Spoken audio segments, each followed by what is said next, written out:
Yeah, but even worse, right? Oh, it's Whip 'em Out Wednesday, that's for sure. Hi. Good morning, everybody. Good morning. Good morning. But, I mean, to say good morning means you had to have a good night's sleep, right? Oh, no. Day 3 of Insomniac. What happened? Well, what didn't happen was a good night's sleep. Yeah.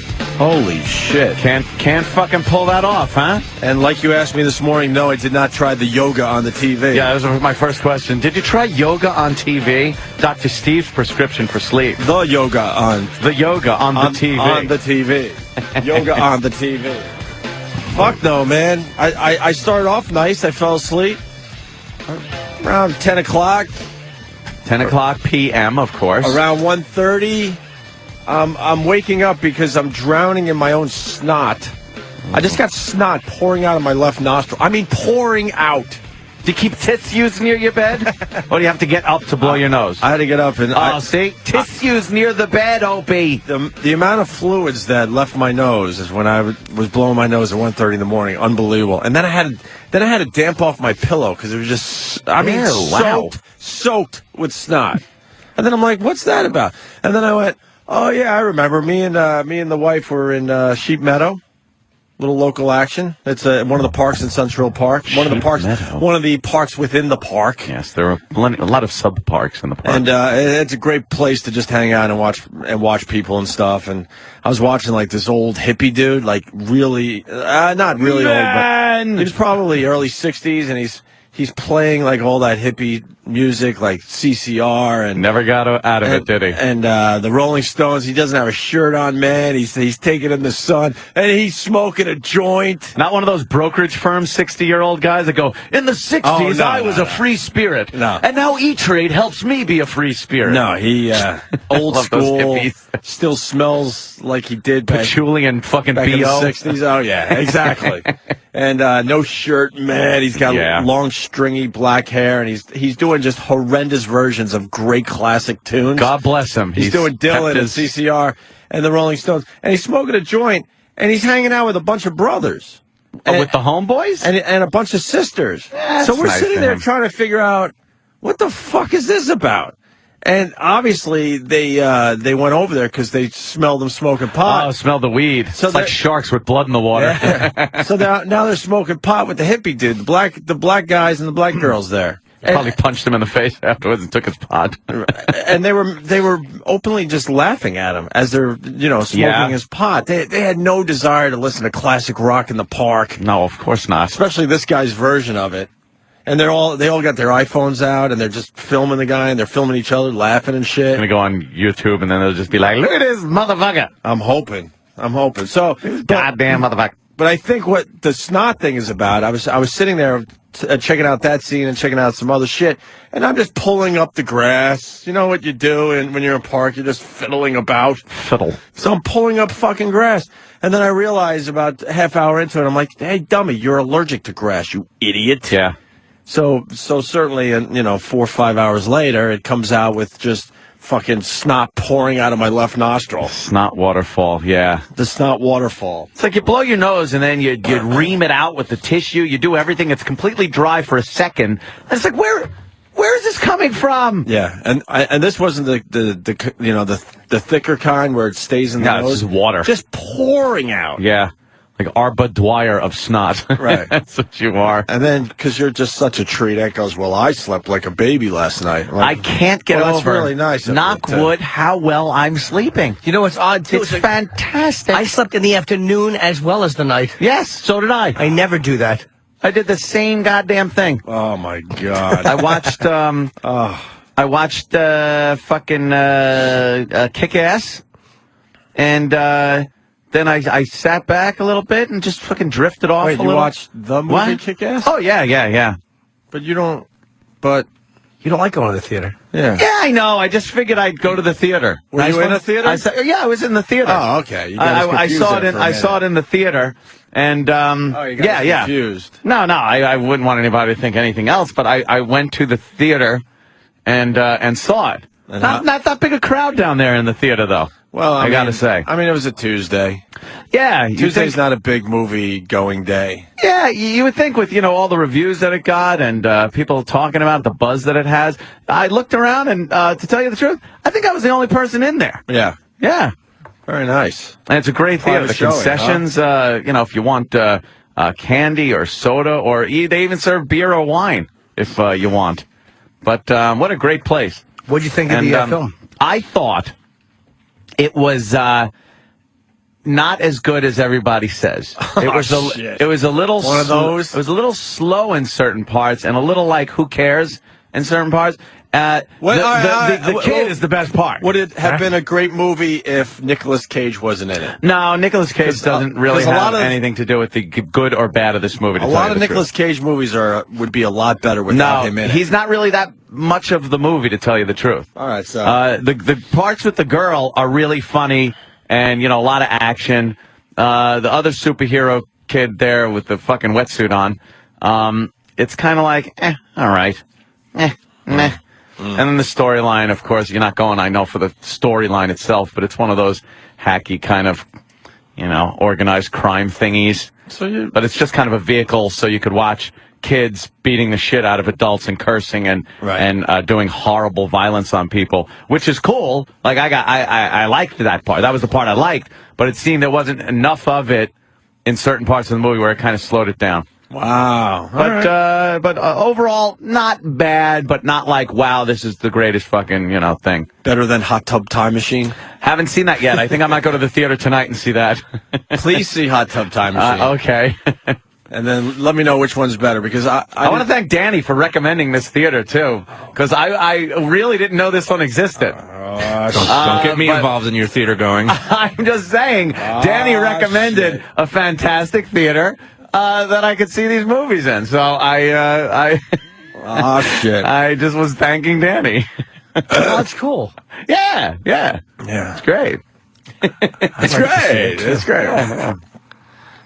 How about you tell us where this theater is? I don't want it to get crowded when I go. Hot Tub Time Machine. There he is. Hot Tub Time Machine. Oh, is that? Yeah, look at that. See, okay.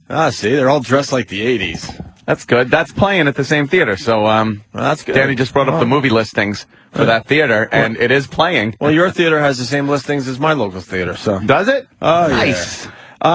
Allergic to grass. Who's allergic to grass? Pollen, I understand, but grass? Grass has a grass. Dude, I went to shit on it. I went to a fucking allergist, and he said I'm allergic to all grasses. Every plant has pollen. Grass is a plant, dummy. He said Kentucky bluegrass. He named all the grasses. There's a Kentucky bluegrass bench. Yeah. California central. He basically said, don't go outside. And he said, you're lucky you live in Manhattan. You should just be the boy in the plastic bubble. Oh, yeah, I know. I've known that my whole life. Bubble boy! I've had the same cold for the last 25 years. Have you? Yeah. I've had a low-level cold for 25 fucking years. Never feel sick, but always have a stuffy fucking cold like you have to get tissues by the bed just so you don't have to get up. There have been nights I've been sitting there going like, all right, if I get up, I'm not going to be able to get back to sleep, but I cannot sit here just fucking fixated on the fact that there's snot in my nose. So you get up, you go to the bathroom, you blow your nose, you come back and go, all right, I'm awake. So you put them next to the bed. But then the problem is, if I'm using a lot of tissues, like now, I got the same thing going on. Yeah. Nose running, I'm coughing. I get a bunch of tissues on my night table that in the morning I then throw in my waste paper basket in the bedroom. Mm-hmm. Then all I'm thinking is the maids are coming by looking at me going, here's a guy that just jerks off incessantly at night, and it's just jerk-off tissues. It does look like jerk-off tissues, you're yes! right. My shirt looks like I fucking was in a bukkake film or something. There's too many tissues for just blowing your nose. I need to jump in here because that's the difference. Like, I used my shirt I was sleeping in. Because, and I think everyone can relate to this. When you're in a shirt. When you're sleeping, the last thing you want to do is get out of fucking bed in the middle of the night, right? Mm-hmm. So if you have to blow your nose or you got a runny nose, you're just using the T-shirt you're sleeping in. Oh, my God. I'm not the only one, I guarantee. And then if you have to go to the bathroom, what do? You move your body in a pretzel until you can relieve it slightly so you can continue sleeping instead of getting out of bed, right? Yeah. Yeah. So, I mean, tissues near the bed will definitely. Tissues near the bed, you got to do. But like I said, it totally looks like I'm just jacking off, and it's giant amounts of jizz in my garbage. The insomnia is up to day 3, and last night I decided to beat the shit out of my bed in the middle of the night. Oh, you had a little fucking... I had a tantrum. A Lundegaard temper tantrum. It started with you got to be fucking kidding me, and then I look like a complete lunatic. Yeah. As I'm just punching the shit out of my bed. And that makes it easy to go back to sleep, right? No, that kind of gets your adrenaline going, I would think, and would make it even more difficult to go to sleep, to tell you the truth. Do you know, I've hit myself. I did this recently. I couldn't sleep, and I was hitting myself in the face. I was so angry. Oh, my God. So you get like me. You get angry, right? I'm out of my, of course. Yeah, I had to shut it out of my mind. But it's one of those things where someone told me many years ago, nobody ever died from lack of sleep. Like, eventually, you will sleep. And it's like, if you have nothing major to do, like, you got to do the show. Oh, nothing major to do. Like, I don't know, raise a kid in the very near future? Oh, boy. That's a big one. Nothing major like that, you mean? No, but you'll sleep before then. Really? This thing can happen any day. I slept 16 out of the 24 hours of this past Saturday. That's nice.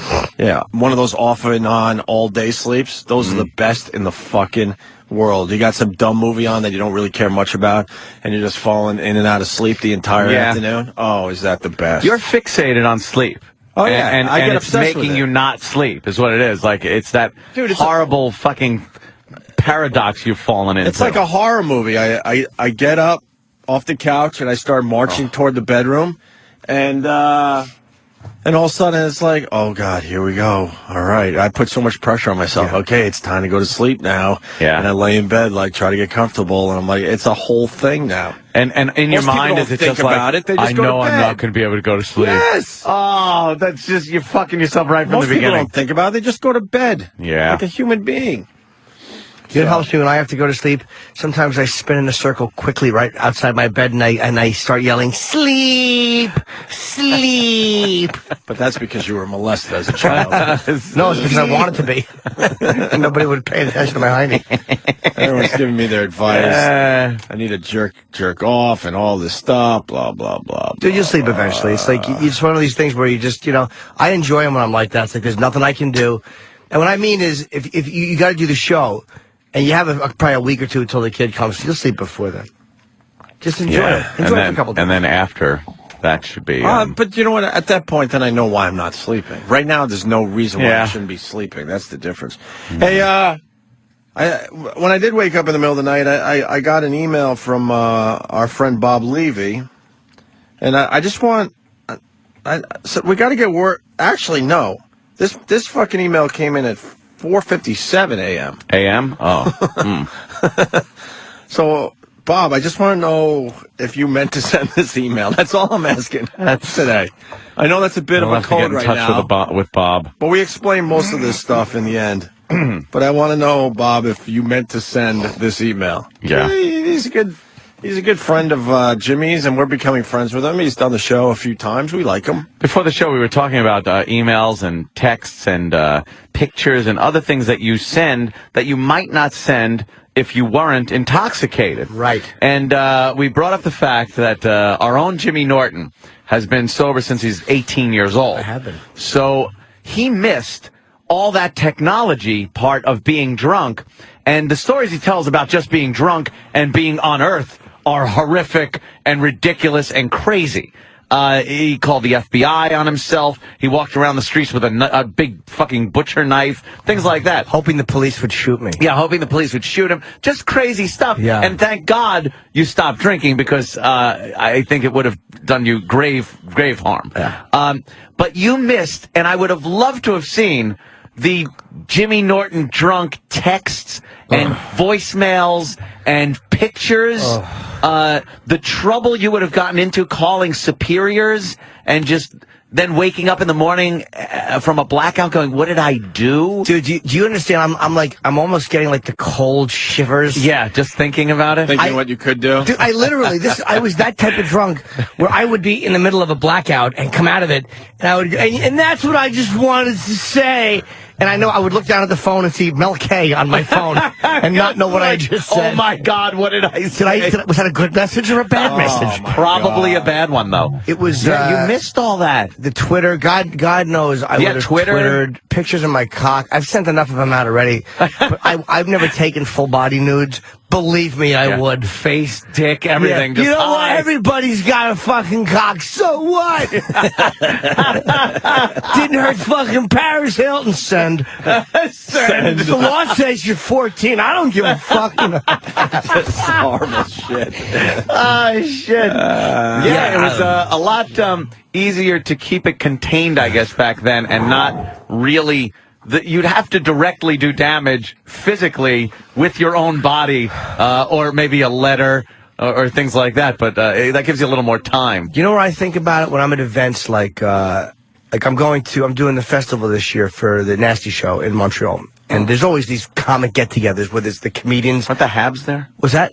Shut up. Oh, the big parties and stuff. The Habitants. Oh, that the dumb hockey team? The Habitants. Aren't they playing tonight again? Yeah. Those Habitants? Yeah. So whenever it's one of these comic get-togethers where there's people in the business there, or any type of a festival or Comedy Central get-together, Comedy business.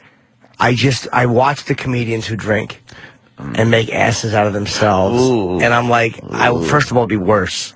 Yeah. They would pull. I know that I would kind of like half wake up. I'd be on the floor. I'd be crying. And everybody would be just kind of looking at me. Wow. And I'd have to be let out. That bad it would be. I was a crier. I was a caller. I was a cutter. Anything with a C I did that was bad. Crying, calling, cutting, oh my. Cuckolding. Cuckolding. Dude, I was a terrible drinker. Too bad. It's too bad you can't get one. Like, they give you one. Where we set up one nice one for Jimmy, knowing that he'll go right back to where he's at today. Like, how great would that be? Not even that. It would have to be some kind of fantasy world thing where you were able to see you now drunk off your ass for one day. I would fucking love to see that. The way it works is this. Here's what would happen. It'd be this big event I'd be planning for myself, and it would be uneventful. The first time would be I'd maybe puke, or maybe I'd pass out and go, you know what? I used to puke every night, and this time I just passed out, and I would be a little tipsy and silly, and go, And then all of a sudden, when all the fanfare was gone, that's all of a sudden when Jim would show up. 2 weeks later, all of a sudden I'd come out of it, and I'd have blood on my forehead. And I'd see flashing lights, and I'd realize my fucking BMW had crashed. Oh, shit. And oh no, is this a schoolyard? The little patent leather shoe on your hood. It would be that type of thing. First of all, I know I would have drunk drove. That's how it would have ended for me. I probably would have killed somebody drunk driving. That's how you think? I know for a fact I would have. I have no doubt that I would have committed a vehicular homicide. Oh my God. By accident. Oh, Jimmy, you forgot one in prison. You forgot one of the C's.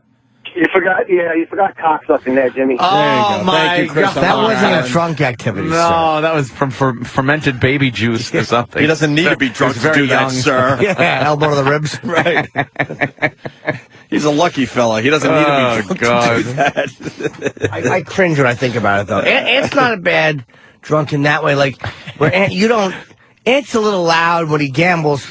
Yeah. But he's not the guy who's going to say things that he never said before. Like, happy drunk, but yeah. And I'll open up a bit, but I won't go completely mad. Yeah, you're not, unless, again, when you're gambling, you're just exasperated, but you're losing 20 grand. Yeah. I kind of like, all right, I probably would be that way sober. Although I was much better the last time out. I made a point. Although I did wish uterine cancer on one of the dealers. That's much better. Well, that was, I didn't, not to her face, after I walked away and spit on the floor. Just once. I usually spit a lot. But that had to be, like, Danny, what was that? That was about $10,000 in 4 minutes. That bitch took. That bitch! Yeah, I do remember that one. I wanted to fucking, and with that face. Nah, with that face. Go ahead. I do like the fact that you look at that as a step up. You know what? I risked her uterine cancer. Okay, fair enough. I also did spit on the floor of the $1 billion casino, but only once. Right.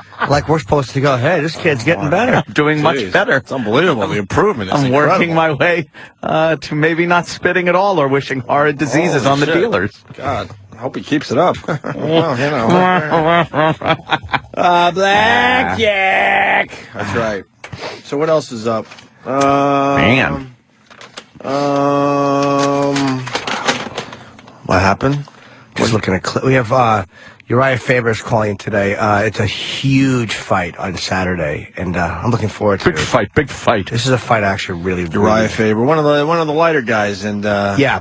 is he the pound for pound guy that Joe Rogan was talking about? I don't know. I don't know if he was the one saying he was the best, but he's fucking phenomenal. He's fighting for his belt, which he lost a couple years ago. He had WEC. Yeah, it's all like the pay-per-view this featherweight weekend. guys. Yeah. I think Dana White's calling what On Friday. Ooh. But I have to say, this is probably the biggest one in the history of Dana. WEC. Really? Yeah, I think so. I really want to see this fight. Let's say hi to Matt in Collegeville. Matt. How's it going, guys? Hey, Matt. Good morning. All right, just real quick, Jimmy said that no one ever died from not sleeping. I don't believe that's the case. There's at least two cases I know of. There was one, it was like a music teacher or something who he had like a tumor in his brain, or some sort of imbalance. I forget exactly what it was, but it caused him to not be able to sleep at all, and it's killing him. And the only cause of death they could find was the fact that he was not sleeping. The second one is there was a radio DJ. It was from like the 50s or the 60s, and he basically, as sort of a radio promotion, was trying to stay up for a certain amount of time for charity or whatever. And it ended up completely changing his entire personality. He took like a downturn right after it, and then he ended up killing himself. Okay, so he didn't die from a lack of sleep. Jesus, dude. Yeah, that wasn't lack of sleep. That was just, it exacerbated. I just love that word. Exacerbated. It exacerbated his probably already depression. In the 50s, they didn't know. You know what I mean? Hey, come on, have yourself a mint julep. Come when on. you felt bad. Suck it up. Suck it up. What's the matter with you? Any more fun news you want to give everybody today, Matt? You're acting like a woman. Just trying to brighten up your morning, Hope. All right, thank you. There's Matt. Good luck with yes. Thank you. Matt. Thank you for that. Wait, I might be getting a little communique here from. Are you awake? Oh, my brother-in-law says that Faber. Yes. Faber. That's his favorite fighter. Oh, he likes Uriah Faber? Oh my God, I didn't know that. He's fighting this guy Aldo, this Brazilian. And Aldo. is Aldo's fucking- good too, right? Fucking great. Yeah, he's so's Faber though. But I'm watching just Aldo clips, and he doesn't speak much English, I don't think, but he's a very young, he's like 23 years old. He's a really, really good fighter. Just an animal. Yeah, man, these light guys are fucking fun to watch because they don't run out of they don't lose their wind as much as guys who weigh 200 pounds. Mm-hmm. Yeah, they're fast too. It's humiliating that a guy like I weigh like 160, 162, and a guy who weighs like 135 could just put me over his knee and spank me. Just make you look silly. Yeah, silly.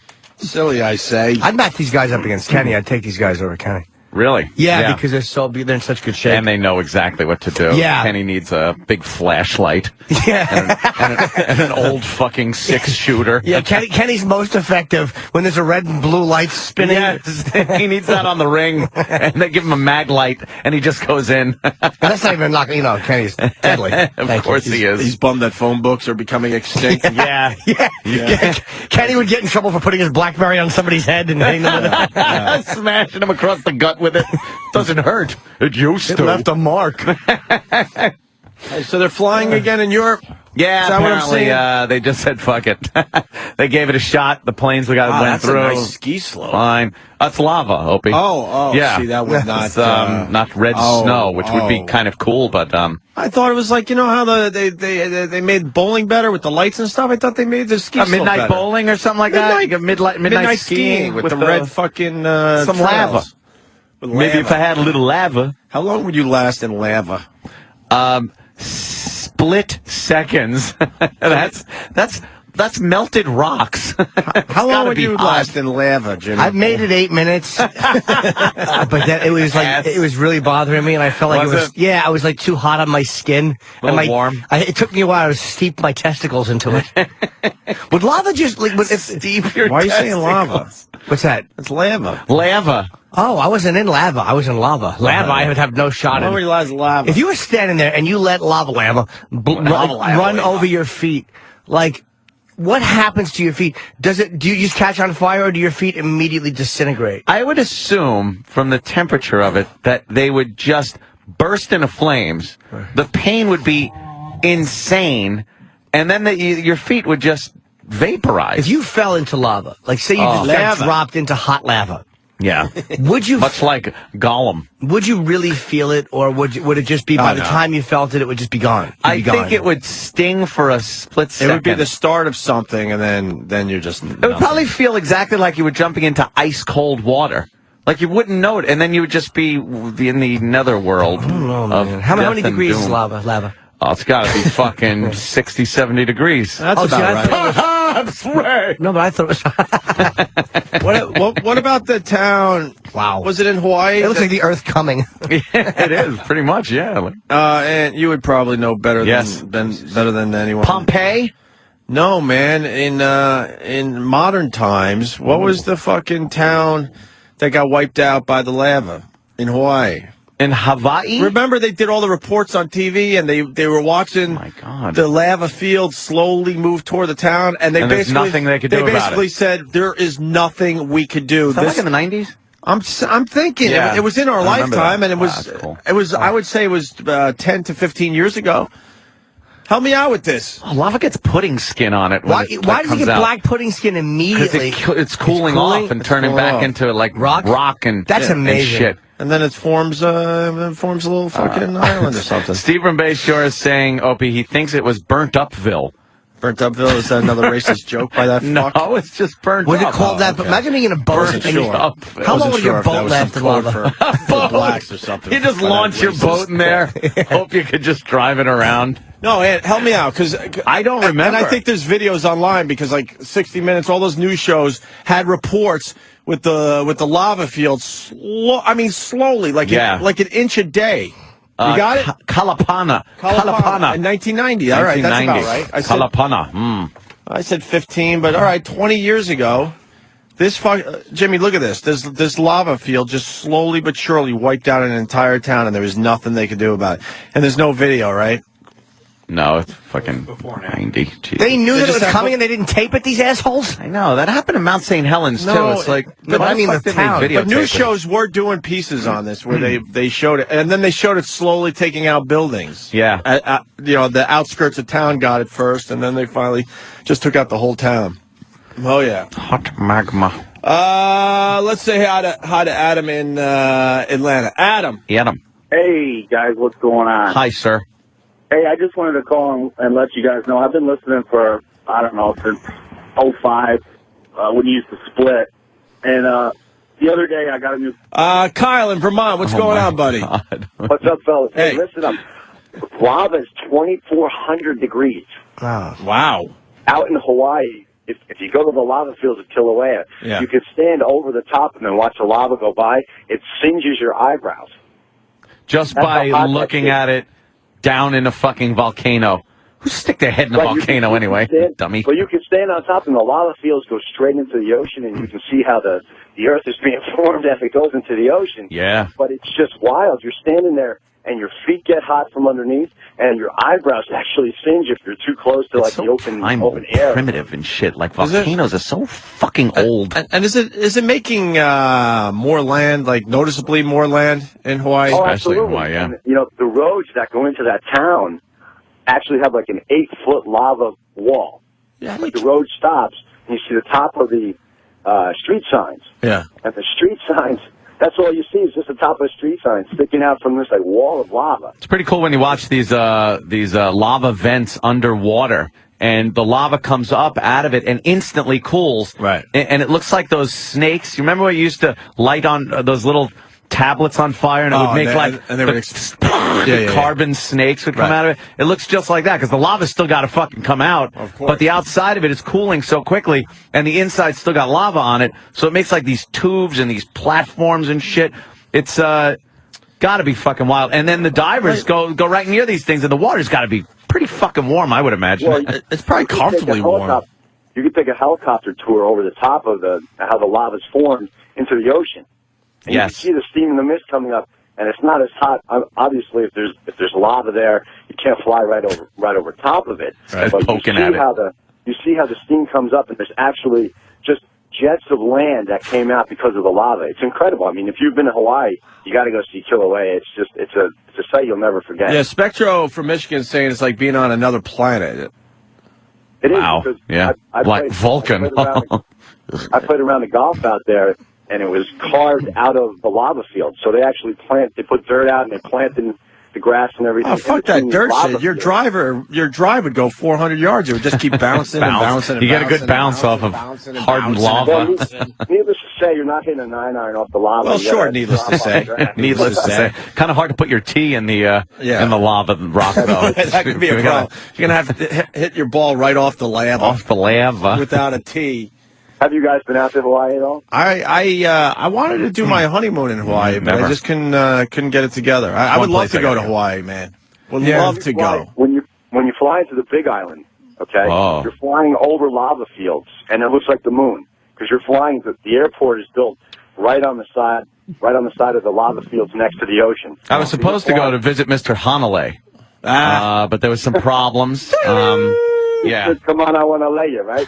Hey, how long does it take after the lava pours out or whatever for it to become something that humans live on and start building on and start cultivating? 4 billion years. Yeah, exactly. I don't know about that. I don't either. Well, I mean, the lava fields aren't going to break down right away, obviously. But I mean, you could be adding your own dirt and shit. No, what happens is within a year, okay, cools enough where, let's say, plant spores and things land on top of the hardened lava. It's just like plants on rocks. They find their cracks and crevices, and the water sits there, and they start to grow. I'm sure they could probably put dirt over it if they want to build on it. Of course, that's what he's saying with the golf course. That's pretty unstable. But I mean, I would be. You think this? I was going to say I would be, but I bet you there are already scumbag real estate guys out there just claiming fucking land as it's still molten. Right. I claim thee. This is my molten shit. Right. Well, they actually warn you when you walk out to the lava fields because people have died. They get too close and they fall in. Could you imagine going out there and you want to get rid of somebody? Look, take a look down there. Oops. Yeah. She fell in. I don't know what to do now. Wait, how high up are you when you're looking down at the lava? It'll be like 10 feet down because there'll be little holes or little vents where you could actually see the river of lava going down. And if you put your head over the top, it's no shit. It singes your eyebrows. It's wild. What are you standing on? I'm sorry. What are you standing on? You're standing on the other lava. Yeah, you're standing That's already cool, though. Lava, so hardened lava, but then underneath it is just a river of lava. No fucking way. I have this nightmare of it just going crack. Yeah. And you fall through. Falling into lava. But only up to your dick. No, they're called lava tubes or lava tunnels. So you can stand on top, and when the lava's hardened, it's like steel. You're not going to fall through, but the only way lava comes bursting through it. And let it be known, Kyle, a lot of people saying Maui blows away the Big Island. Well, Maui is beautiful because the Big Island obviously has all the lava, but Maui it's a garden island. It's beautiful. Right. Maui wowie. Well, Maui wowie. So we got this volcano in Iceland, right? Why the fuck isn't all that ice melting? I mean, I'm sure it is, but why isn't it melting to a point where it's very noticeable, or is it? It is melting. Yeah. Yeah? But is it causing floods? The glacier's fucking huge. No, actually, because it's turning into steam too and going up in the atmosphere. That's what's making the air travel more of a problem too, because the steam can carry particles a lot better than just particles flying in the air. I haven't seen the reports of Iceland. Are there actual lava fields happening, or is it just steam and everything and ashes just being shot up into the air? Yeah. It's some amazing video and pictures coming from that whole area. Unbelievable. There's lots of video of lava out there, isn't there? Did you see the picture of the lightning storm over the eruption? Yes. Ooh, NASA really? took it. And, it's a picture from NASA? Didn't see No, I that. haven't seen it. It's one of the most amazing nature pictures I've ever seen in my life. I guess they get a lot of, positive and negative rubbing together up there Right. in the dust. Just amazing. Makes Yeah. a lot of lightning. I All right, tweeted. fellas, I got to go punch it out. You go! I tweeted the picture a few days ago, but I think it's on the NASA site or something. It's just amazing. It might be that one right there. Oh, no, I don't know. Oh, wow. Holy fuckaroni. Isn't that amazing? That looks like from Star Wars. What fucking the Emperor does. Where you at, Danny, for the people out there? They could just go to Google Images and just put like volcano lightning. It's gonna be unbelievable. the first thing. There's That's a amazing. bunch of different pictures. That's not the one I saw, but that's just as cool. That is otherworldly. That'd be a right great there. poster, wouldn't it? Of Yeah, course it would. With man. some inspirational saying, man. Yeah. Like, don't stand here. What doesn't kill you makes you stronger, man. Oh, God. Wouldn't it be great to have a beautiful photo like that and the caption is, I bet this would fucking hurt. And you sell it as a poster and people are like, I don't want that saying on it. Yeah, it's beautiful and it's artistic. Just ruining it with the wrong saying. Yeah, beautiful photo of lightning like that and the caption is, bet this would hurt your clit. Is there any way I could get that without the saying on it? Yeah, no. No, I'm sorry. It's the only way Yes. we sell it. That's what the artist wants. By that I mean God. Oh, speaking of art, I know we're jumping around. Remember the fucking story about the MoMA and the naked dudes? Yes. Yes. The one naked dude got fucking fired because he was getting aroused. Well, if people are bumping into your dick and like rubbing on it like that, Why is that a problem though? Like, why isn't that part of the that's art? not art. Why not? It's A a weird. boner isn't art. It's Ooh. a weird art exhibit where you got naked people, female and males, and they're kind of in a doorway, and now you have to squeeze by them and stuff. Yay. And one of the male, models they were using was getting aroused, so they had to tell him to beat it. Oh, well, not beat it. Tell them to true. leave. Oh, Gregorio. Just beat it. That would be. God, I choose the right words sometimes. Pat in Staten Island. Pat. Good evening. Hey, Pat. Yeah, what's the deal with lava soap? Punch it out. What's the deal with lava soap? I Maybe like if this. you had some lava. Motherfucker look like a Maxi pad. Man, That's what John Travolta needed to wash his hands off after they had Marvin shot in the back of the car. Lava soap. And he goes, maybe if I had some lava. you haven't lived until you went to until you go to a soap shop with little Jimmy Norton. Oh. Love soap shops. Do you like a little soap And shop? I do believe we both picked up some lava soap At Lush. at Lush. Yes, Lush. Remember our famous Lush trip when we were in Washington Yep. doing some radio for XM, and we wandered around Georgetown, and we ended up in Lush. I didn't go And this yeah. creep, I don't know, spent like a couple $100 on fucking on soap. Dude, I love Lush soap because they have like the stuff that exfoliates and it Ooh. smells good. Ooh, exfoliating. I love Lush soap. Did you buy any of the bath bombs? I don't like them because they just go. They just fizz up and. Like Alka-Seltzer? Your chick likes that. It's like they're cool for 2 minutes for me, and then I'm like, I get bored of them. Do you put your dick over it? Does it feel good? I never did that. Yeah, maybe the on your dick. Your chick or your shock jock, buddy? Well, you like Jesus.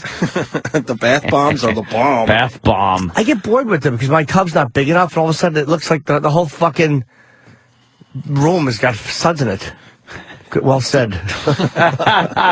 I didn't go with you guys that day because I thought me being in a place called Lush would be a little too ironic. I didn't like it. That and you don't like socializing Well, that with too. anybody Very that busy doesn't man. drink. Very busy man. That's funny. You wouldn't like it if the licorice and vanilla soaps were too close together. Exactly. Get that away from him. Something. I know, we're all just saying things like the way a guy who's never performed before would say them, like, yeah, and soap wash. Why is that? I don't know, we're queer. Unprofessional today. So, Fucking fruits. so they're flying the airplanes. That's They're flying the headline airplanes. there. That's All right. 75% of flights are flying again, I think. yeah. They said fuck it. Everything's cool. And people have been in airports for over a week. Is that really Yeah, true? over a week camping What's out. wrong with these fucking people? Can't you Find leave, another mode. Can't you leave the airport?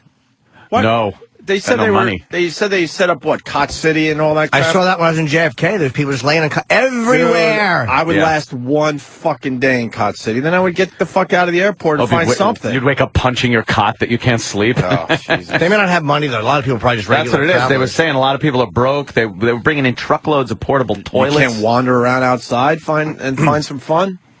around Kennedy Airport. It's all the the fun of the airports. Van Wyck. Wow. They wander to Jamaica, Queens. Yeah, there you go. That's what you want to do. Have tourists wandering around Jamaica. Is this where LL Cool J's from? I am Sven. This is my wife and a big tits, Inga. Stupid English. Fucking Sven would have a tire iron across his my fucking God. mustache. See an authentic New York rape. Man. Rob in Garden City. Rob.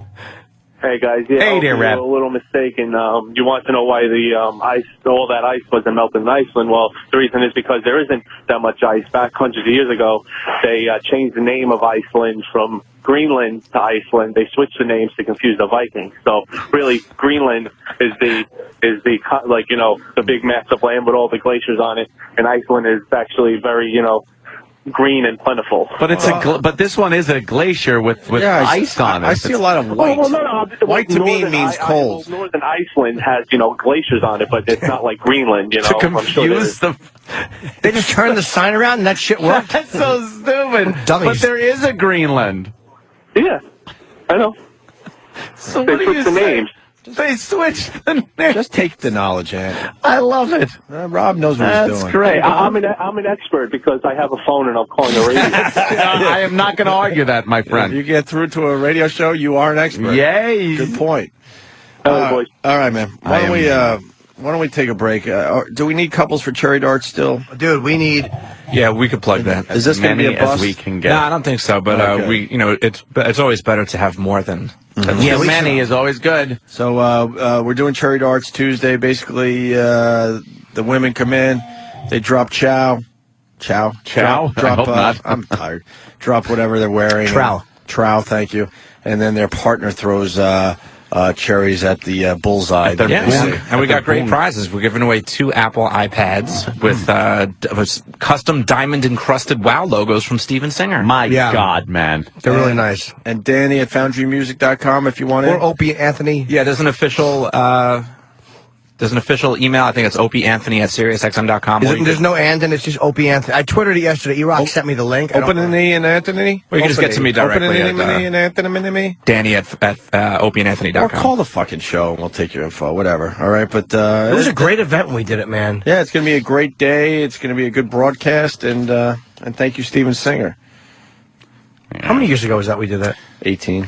It feels like it. Was it like 3 years ago? 4 years ago? We should be doing that like. Dude, I'm gonna did it a few times, James.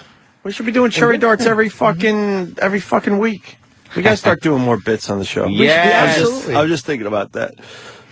More bits. I could smack myself in the head for selling fucking Apple stock. I could smack myself for not buying it at 190. Dude.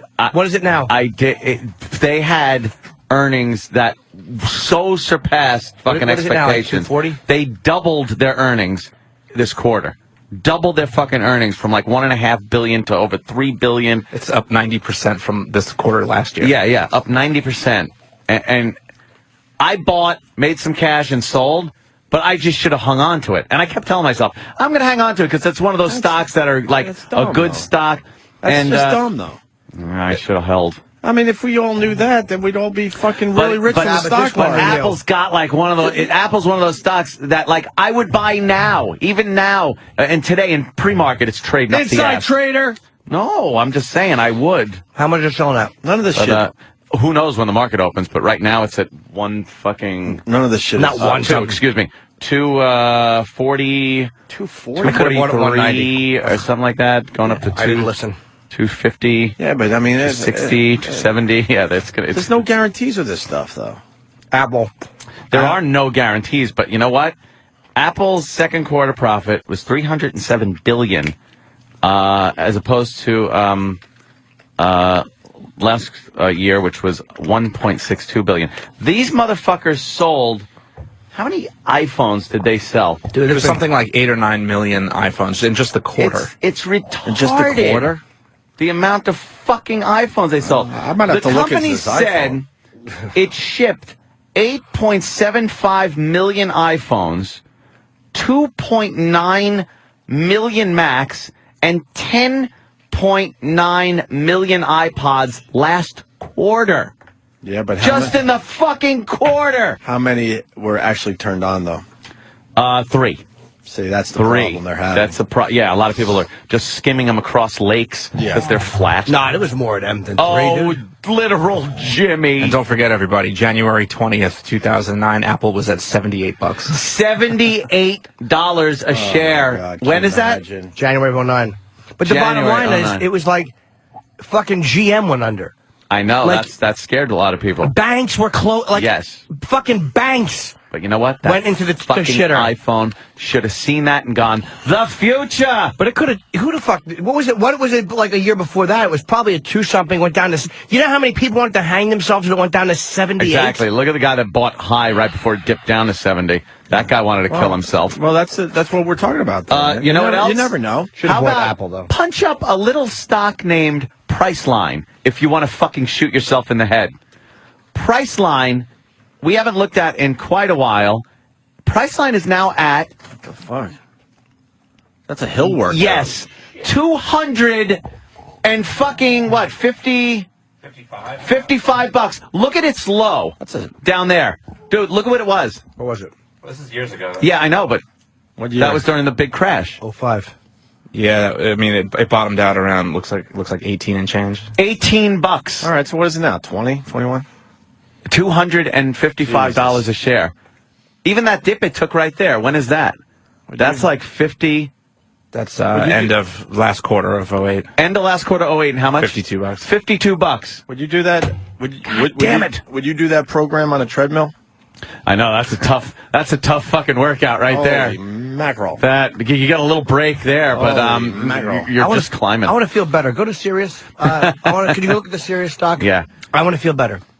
What does that mean? You're going to shit on Sirius? No, I bought it 15 cents. Oh, look, see, 15 cents. It's down at 8 cents. This is the 5-year. that's So 5 years. go to the. There we go.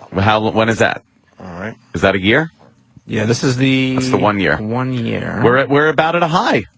We're about at a yearly high right there. What is it, a buck something? Buck Yeah. 20? Buck 10, Nah, buck 8, about $1.13. You know, buck 13. That's right.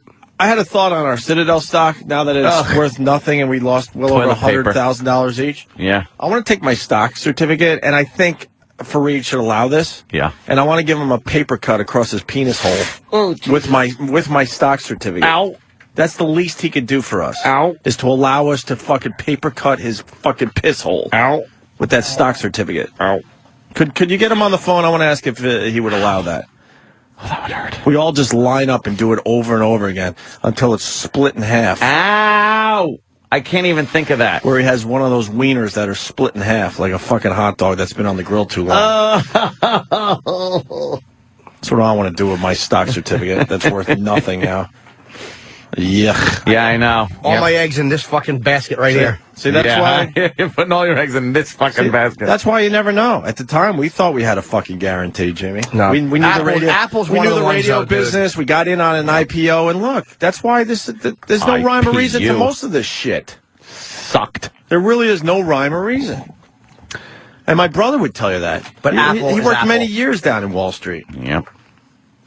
There are certain stocks like I was in Citibank for a while, and I look at it, and thank God I got out because it just hasn't moved. There are stocks that you just waste time in, and they don't fucking move. And then other stocks you buy them, and they'll dip down they'll dip down just enough to fuck you, and now you got to wait for it to come back. You want some stocks that move. I want to move it. I want to move her. Fucking look up Dell, man. That moves. Oh, Christ. It's moving the wrong way, but at least Of you course get some it is. movement on it. How bad is Dell? Holy shit. What's it at? Back when we were at NEW, I was all in with Dell. Because, that was the future, Dell. Dell Computers was the future. Dell, it was at 30-something when you had it, right? I bought in at, I can't even remember anymore. Probably I don't high. want to misrepresent. What is it at now? I bought it in at 40-something. I know that much. About 17. Yeah, 17. Yeah, So you bought him way back. I bought in at 41. That I remember, and I think 20, help me out here. So probably around 27, 28. So I'm way the fuck down on that stock too. Yeah, that was a tough one.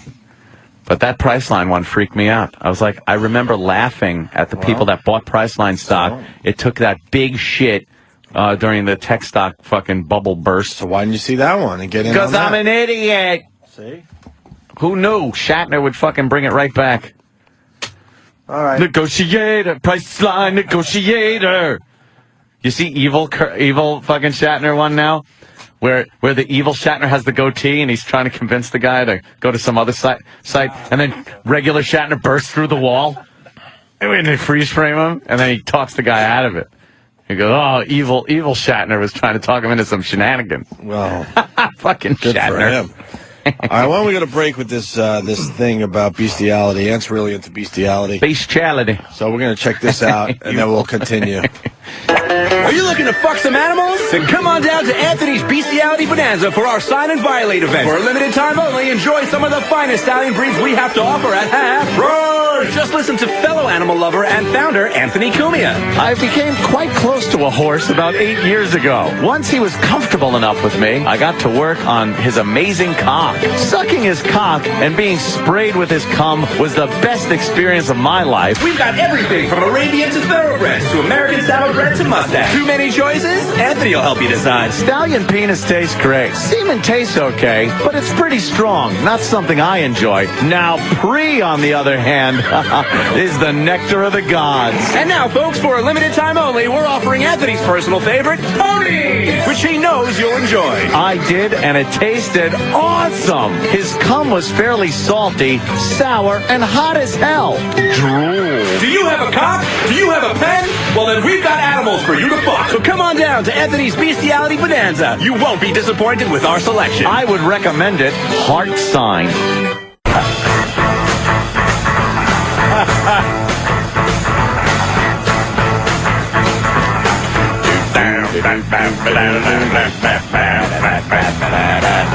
Hi. Lust for life.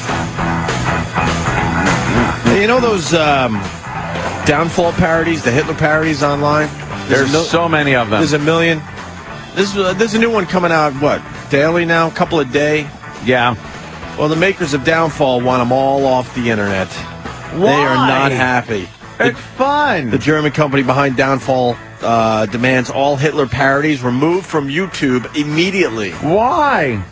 I don't know, man. Copyright infringement, but I mean, it brings a lot of attention to the movie Downfall, and probably because of those parodies, a lot more people have checked out Downfall. It's so much fun. They're hilarious. Most of them are. You get a dud every once in a while, but if you watch one that really is done well, oh my God, it's funny. It's that scene where he's in his little room with his generals and everything, and he really loses his fucking mind, and he's really not having a good day. And there's various ones where he's mad at the iPhone and the iPad, and it's just very funny. They changed the subtitles because it's all in German. Yeah. So we can't even play it on the radio. Most people have seen these, I'm sure. Oh yeah, they're great. But they want them off YouTube immediately.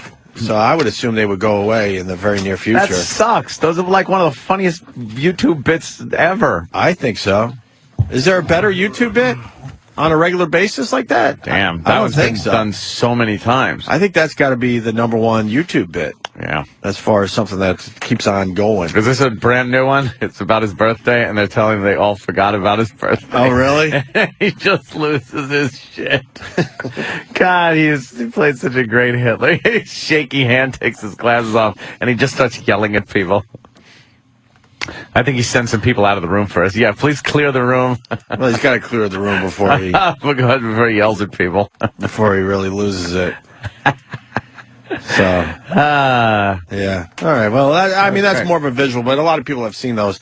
And I got an autographed picture of that gentleman, that Nazi gentleman. Who is he? He's Bruno Ganz. What other movies? German movies. Mostly German movies? Yeah. Has he ever done an American movie? I don't think so. No. Just played a great Hitler. So, If he could speak English, he'd be a huge Hollywood star. Make him a big star. Who else is he going to play? I'm sure he could play. Gassing lessons, burning lessons.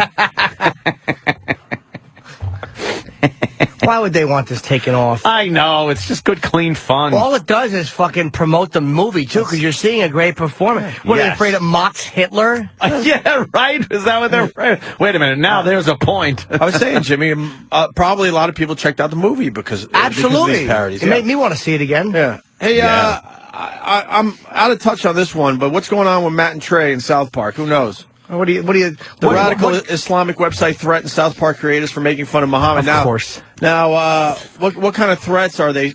Beheadings, I'm sure. You think they're going right for the beheadings? They don't usually go for spankings. Well, I mean, do they have help me out here?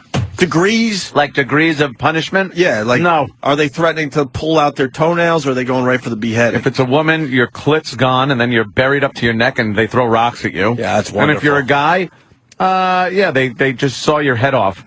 Which episode did they have a problem with? Well, was it one in particular? I know they go after Muhammad. It was last week's new episode because there's a new season of South Park going on. So it's a 2-part episode. Ooh. And basically, Tom Cruise and all the celebrities that they've made fun of over the years are filing a class action lawsuit against South Park. So are they really? No. In the episode. Plot. Oh. Jimmy. My God. I'm looking at a Uriah Faber article. I'm sorry.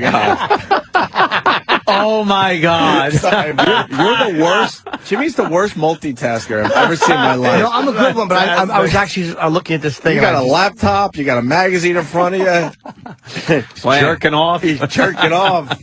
Anyway, so in the episode, Tom Cruise says the only way that they'll drop the lawsuit is if they bring Mohammed to town. So really? So they can't show say him. That in real life? So they can't show him, obviously, because it's still a very touchy thing. So they come up with clever ways to disguise Mohammed. So like they put him in the back of a U-Haul truck, and then they have him in a bear mascot outfit. So while it's not actually him, I guess some Islamic extremists are still having a problem with the fact that Muhammad is technically a character on South Park. God forbid. But what are they threatening Matt and Trey with? Well, from what I remember, are they threatening their lives? From what I read, it said that they weren't actually threatening, but the warning of what could possibly and potentially happen. Issue a fatwa. Here's the quote. It's let's see. We have to warn Matt and Trey that what they are doing is stupid, and they will probably wind up like Theo Van Gogh for airing this show. Oh, that's good. This is not a threat, but a warning of the reality of what will likely happen to them. Wow. Lovely religion. Lovely religion. That's a death threat right there. Yeah, pretty much. Well, they keep saying no. It says it's not a threat, but it's That's a threat. It really is a likely outcome. They're going to be basically on a list in the back of the minds of a large number of Muslims. It's that just is the reality. A threat. That's a threat of violence. And it's funny because when I was watching this episode, I was just like, I can't wait for this to happen. Because you know it's going to happen. And I knew it was going to happen, and sure enough, a week later, here we are. And of course, in the back of the mind of large numbers of Muslims. Well, then how about Muslims stop solving their problems? So do you understand that is why people have been kissing Muslims' ass? Because they're afraid of the violence. Yeah. Mm-hmm. It's not respect. They don't like you. It's fear of the violence. Yeah. Holy shit. Exactly what it is. People are petrified of having their heads sawn off. Sorry. It scares us. So that's the only reason we fucking put up with you, because we're faggots. God damn. Just fucking take care of the problem. Fucking put a picture of Muhammad everywhere. Just plaster it everywhere. They hate us anyway. Fuck them. It's not going to change anything. But Anthony, not all Muslims hate us. Yes, they do. Not all Every Muslims. single one of them. Not all of them. Muslim. Hey, and then you got Iran saying what? Women are the cause of all these earthquakes because they're showing too much skin or something? Yeah, I believe that. Did you read that one? That I agree with. Fat women, sure. Yeah, that I agree with. So I guess, who was it? Another cleric? Some cleric. Was it a cleric? Fucking stupid thing. Oh, God, why can't they just be like ours and molest children? They got to fucking come out with all these dopey things. Well, they go the complete opposite way. They don't want to molest anything. Oh, believe me. You go over to the Middle Eastern countries, you see the videos from there. They're all holding hands with young boys walking down the street. They treat their women like shit. They wrap them up so you can't see anything, and they're fucking sucking each other's unclipped, dirty fucking dicks. Whoa! I was trying to think of something else I could add in there. Yeah, you threw dicks in a couple of times. It just came out of my mouth. I couldn't even think of what a reversal of fortune that was, or I just went, what a... So basically that's why we're having all these earthquakes, because the women are just being promiscuous. Women are fucking promiscuous. Jesus, holy mother of God. That's not quite promiscuous. It's just you're a little promiscuous. Yeah, ish. My friend Lewis had a very funny joke on stage. He would always he would always show his jacket. He would wear a suit, and he would always say, "Do you like my jacket, Giorgio Armani?" Ish. Let's go to Justin in New York, South Park fan. Justin. Good morning, boys. Hey. A bunch of seasons ago, they had an episode with the Super Friends. It was a bunch of religious icons, and they had Muhammad, and he was in a little, like, burqa robe and juggling fire, and they never caught any shit. I don't know what the big deal is about a bear costume. Well, again, it's not. You're looking at it logically, and the bottom line is the same. This is the same group that fucking stabbed, a guy in the chest for writing a play, I believe, that they didn't agree with. And South Park is Comedy Central, so that they allow the cartoon to get away with everything, but regular comics they kind of edit left and right on Comedy Central, right? When they're doing edgy material. But also, South Park is smart because they're in a position where they can do what they want. They don't submit these to the fucking standards and practices. They submit it right before air. Yep. So it's too late. How great would that be? They just, again, they're beyond. How fucking great would that be? And they did do certain things earlier where they had Muhammad, but they didn't show him. And then right when they were going to show him, the episode ended. Like, they've fucked with him before. Yeah, it ain't their call. They would show him in a second. But I guess this one's like, ooh, look out, ooh. We're just afraid of the Muslims. Yeah, it's a cartoon. And a real radical site is addressing a fucking cartoon. Yeah. The terrorists are Muslims. I'm not saying Muslims are terrorists. It's a big difference. But terrorists are Muslims. Sorry. For the most part, yeah. Don't bring up Timothy McVeigh. I know, blah, blah, blah. But, for the most part, if you're looking at terrorists, you're probably looking at a Muslim. You hear about McVeigh's tapes? Telling the families that they should just get over it at this point? Oh, yeah? Oh, yeah. New release tapes from Timothy McVeigh. Wow, he's like Tupac. After he died, he's still coming out with new tapes. Before they fucking zapped him or whatever. How they kill him? Just a basic injection? Lethal. Made it nice and easy for him? That's good. Let's he say wanted to die and be a martyr, too. Anyway, so. Cyrus in L.A., or is it Louisiana? Cyrus did it. If it's Cyrus, it's probably L.A. Cyrus. I like drawing cartoons like that. It was them. They're great. What's going on, The gentlemen? Muslims. Well, the thing is, with Muhammad, there is no picture of Muhammad. He's so holy that there's no pictures of him. Oh, Right, really? exactly. How about Jesus worked miracles and he looks great up on that cross? What about Muhammad? Oh, he's too holy to even fucking make a picture. Then how about a fucking big cloud? He looks like a cloud. I don't make the rules. They just do it. They're all too extreme. So there's not a picture of Muhammad anywhere? Black Jesus. I'm Persian. No. I'm Iranian. But, they're too much extremists, Right. The Well, poor people, they're all the mullahs were used to be poor. Now they're rich, so they stick it to their head. well, I was the closest to Muhammad in this studio.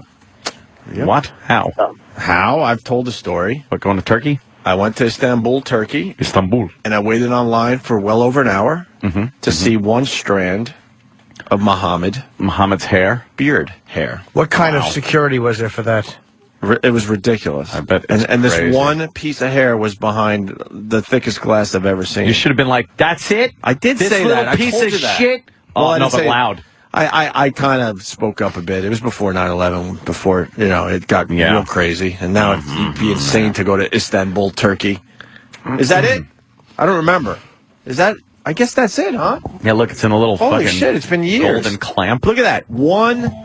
People wait online for hours to see this in Istanbul. What is it on? Unless they moved it to some other area. It's in this big fucking glass, Like glass ball. Looks like a snow globe. How close could you get to it? but that is in more 6 glass. miles. No, that's in, that's in other glass. That's in a big glass, So like the fucking glass box. ball is in another box of glass. And How it's do they one- know it's his? I don't know. How'd they get it? I forgot what the story was. They find it in his sink after he shaved. These people that were online, they took it very serious, Of course they did. and they took their pictures. I don't think Tired we're of them allowed to take using pictures, their actually. religion as a fucking excuse for ridiculous violence against innocent people. Just blow me. How do they know that's a strand of his beard hair? Is there a story behind that? Because they were speaking the wrong language for me to get knowledge that day. They didn't really have an English translation of what I was looking at. Oh, how the fuck did I do that? That's crazy. Yeah. If you think about it.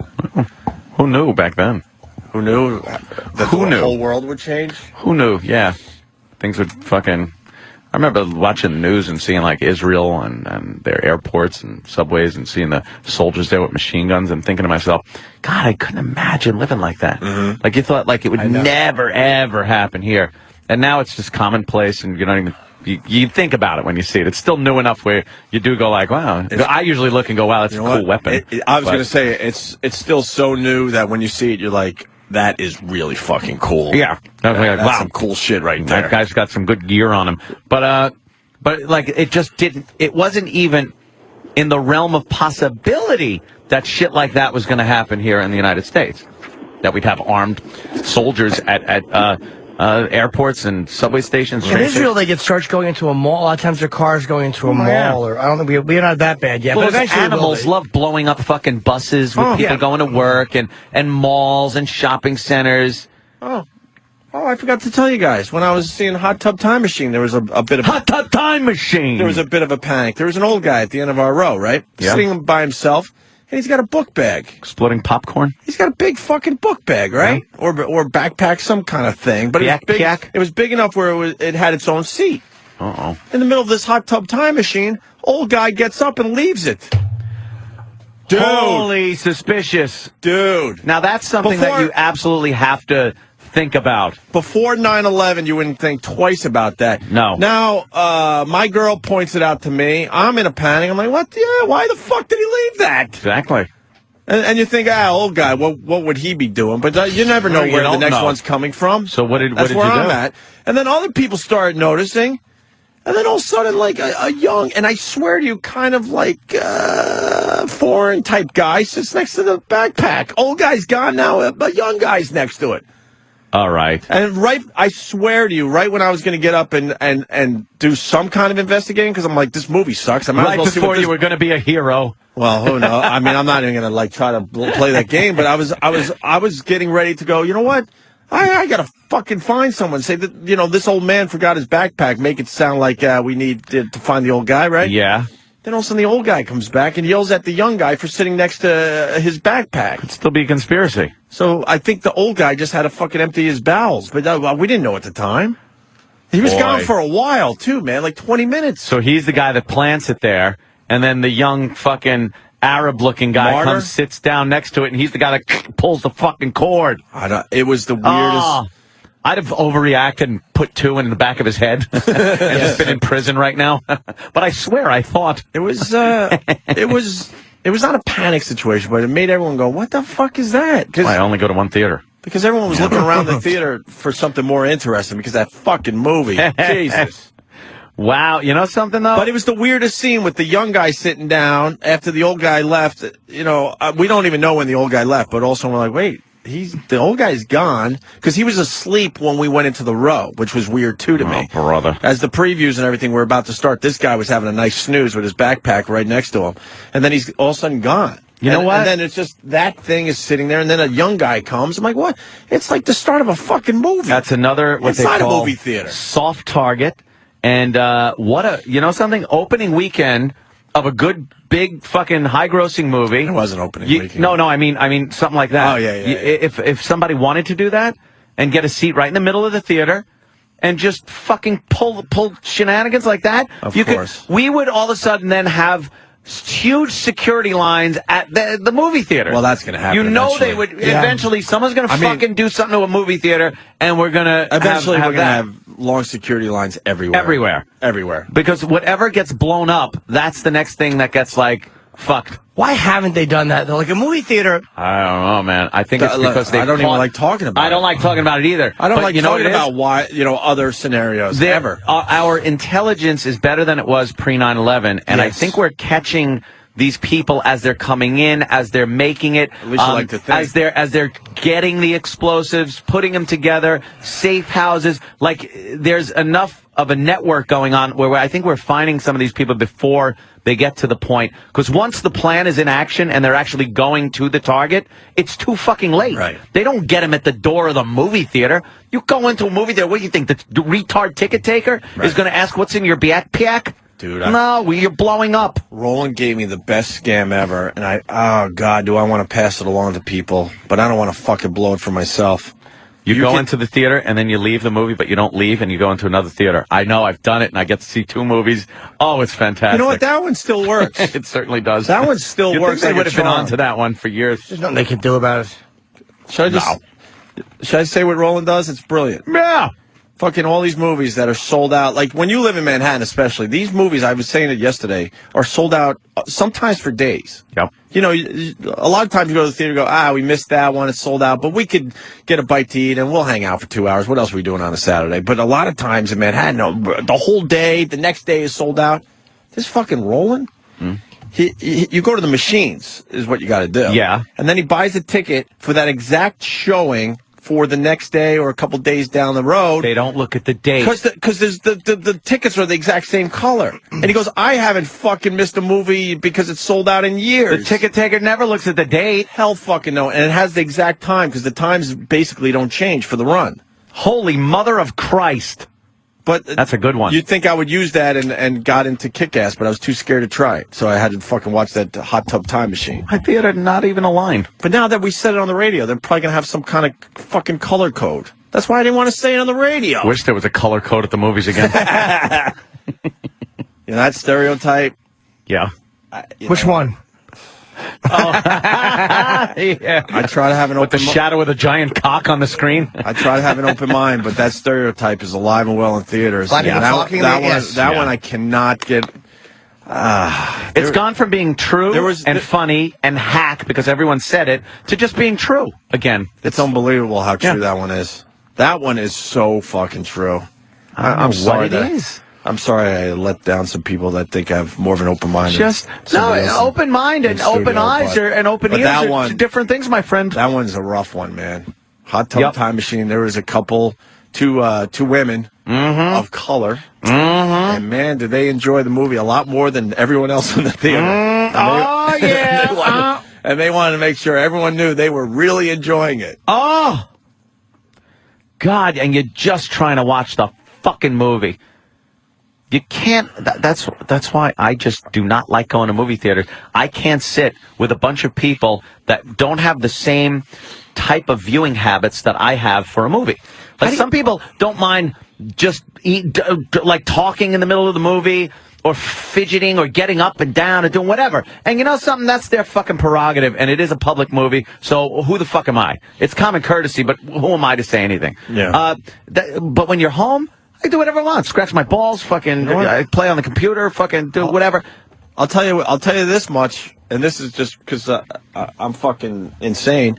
Worse than that stereotype is people opening up their snacks and eating popcorn drives me insane. You don't like that? Why would they fucking... Sounds like rats in the walls. Who the fuck invented movies, and why would they decide that fucking popcorn should be the treat? Why couldn't it be marshmallows? So be quiet. Little gummy. To hear people chew in a movie theater it drives me... I know I've talked about it many times.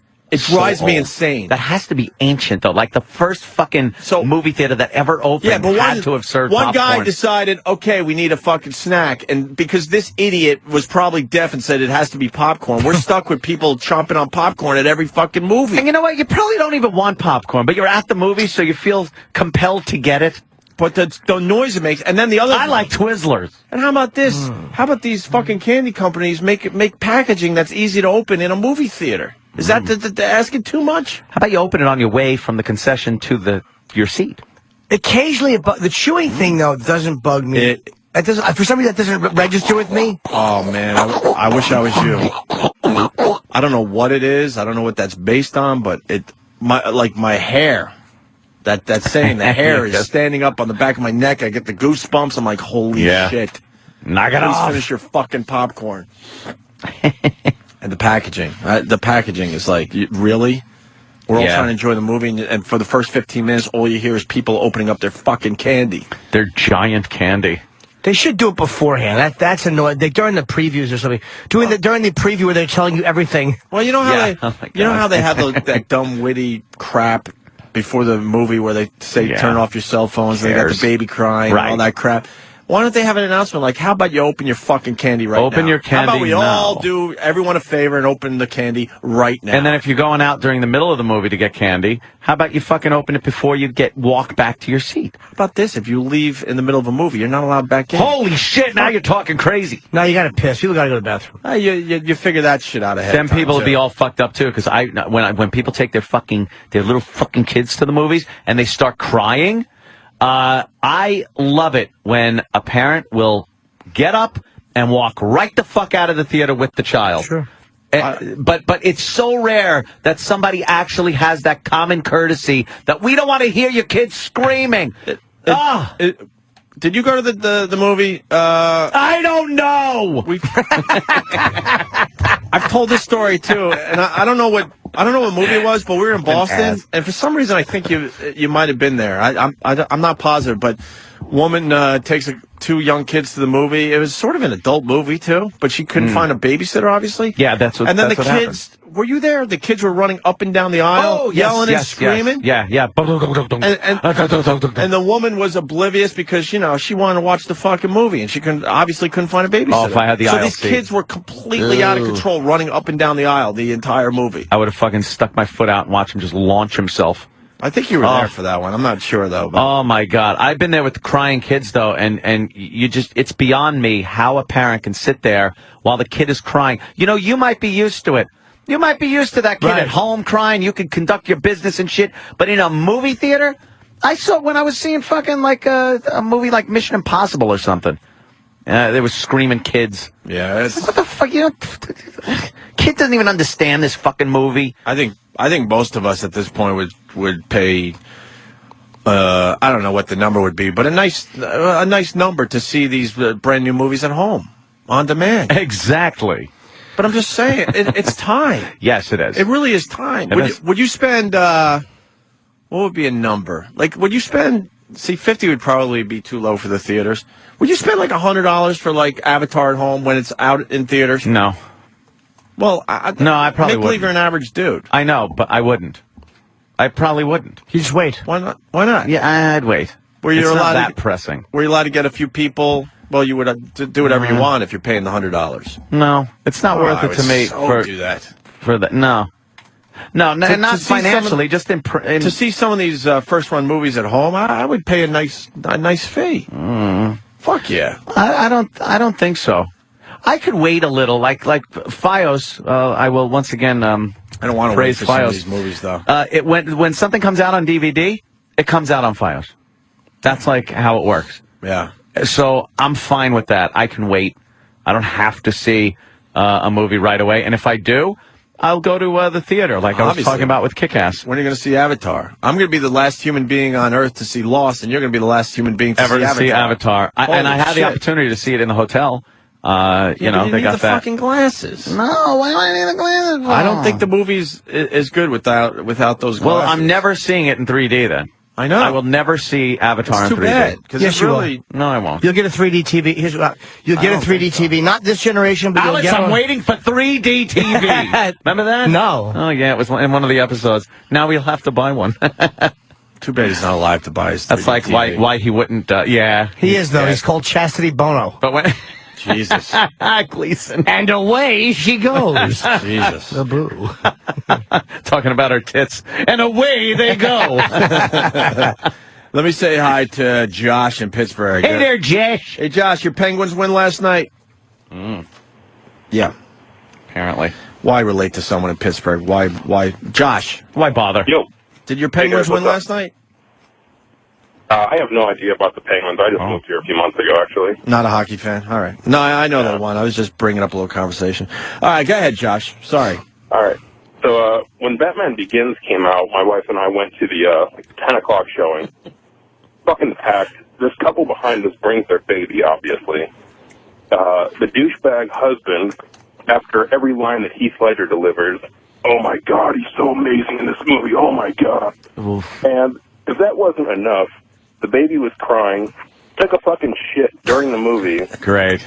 The couple had didn't have the scruples to actually take the kid out and change it. What They a changed great it right there during the movie. Oh my God! So the wafting shit smell. What a great date you guys had because of this fine couple behind you. Yeah, oh my it God, was that's so obnoxious. It was perhaps the biggest. What would you do, Ed, if that happened to you? What would you do if this? Holy shit! I would say something. You would lose your mind. I'm at the point now where, in the movie theater, I will say something because I fear no one. I would turn around and fucking say something. I've become the asshole in the movie theater now. That anytime someone pulls shit like that, I have to turn around and just stare them down. Oh. And I'm a decently big dude, and I'll just turn around and be like, "Shut the fuck up!" And usually that does the trick. And You're a big guy? that time. You're a big guy? 6'2", 230. Yeah, dude, if I was just, I wouldn't even talk. I wish I was big just once. I would really literally just take my popcorn and smash people's faces. I would get shot by a guy who's 5'6". But that's what I don't understand about big guys, man. I dream of being 6'2", 230. Oh, that'd be the great. shit I would do on a regular basis. You just fucking, hey, Holy asshole, shit. shut the fuck up. Right. And people actually shut the fuck up. It's amazing. I watch what Kenny gets away with, and he doesn't really take advantage of his size. No. But the shit he gets away with because of how big he is. Boom, pow. Oh, God, I dream of being that big. So, So, did you enjoy the movie, Josh? I guess for the most part, it was a decent film, but the whole baby shit kind of thing kind of ruined it a little bit. Sure. Yeah. Oh, God. All right, sir. Thank you. right, thanks, guys. Bluetooths. Someone has a problem with the Bluetooths in the theater? Oh, God. Fuck I wanna that. be Lieutenant Uhura with the fucking thing in your ear. Is that it? Fuck that. Everyone's fucking smartphones. I call them smartphones because people, You know what, though? not everyone has the iPhone. Beats the fuck out of ringing cell phones that you used to get. People are texting now, so you will see a seat light up here and there. It's like fuck dunk dunk dunk. But that, dude, I will take that any day over.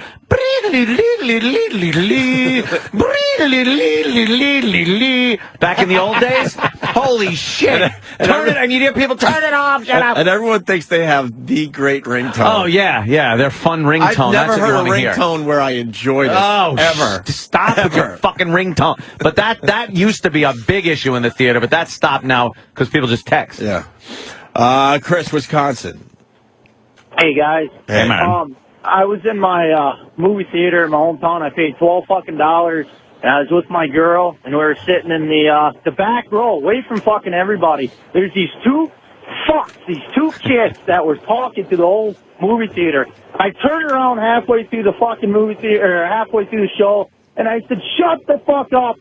And they just came in, they fucking booted me out, and they left my girl sitting there. That fucking cunt watched the movie as I fucking sat in the car and waited for it. They booted you out for saying shut up to people? Yeah, I told him because I swore. That's what the guy said. You can't swear, apparently, and use that kind of language, and people that's got good. offended. Or an asshole. So, Yeah. I'm gonna go fuck himself. Unbelievable. Thank you, sir. Let's go to Rob in Garden City. Rob. Scream as they're dragging you out. Yeah. Rob. Hey, guys. Yeah, this was about, 10 years ago. I was maybe 15. I was at a shitty Marlon Wayans movie with my aunt and uncle, and halfway through the movie, I just hear, there's a big black guy just scream out, "Who the fuck threw candy at my kid? That's it, I can't take this shit anymore." He gets up, him and his wife or girlfriend or whatever, and they just start, walking up and down the aisle slowly, just staring at him. Looking for the candy thrower? Shit. I don't know why that makes me laugh really hard. I'm 15, just staring straight ahead. Damn, that is good. Stare, just didn't want to even peer over at all. Just Who the fuck? You're just trying to enjoy Avatar, and now you're being intimidated. Thank God he didn't find him. Right. That would have been dragged out of there like Oswald. All bruised. Oh, wow. Very nice. Punching out. Thank you. Good story, brother.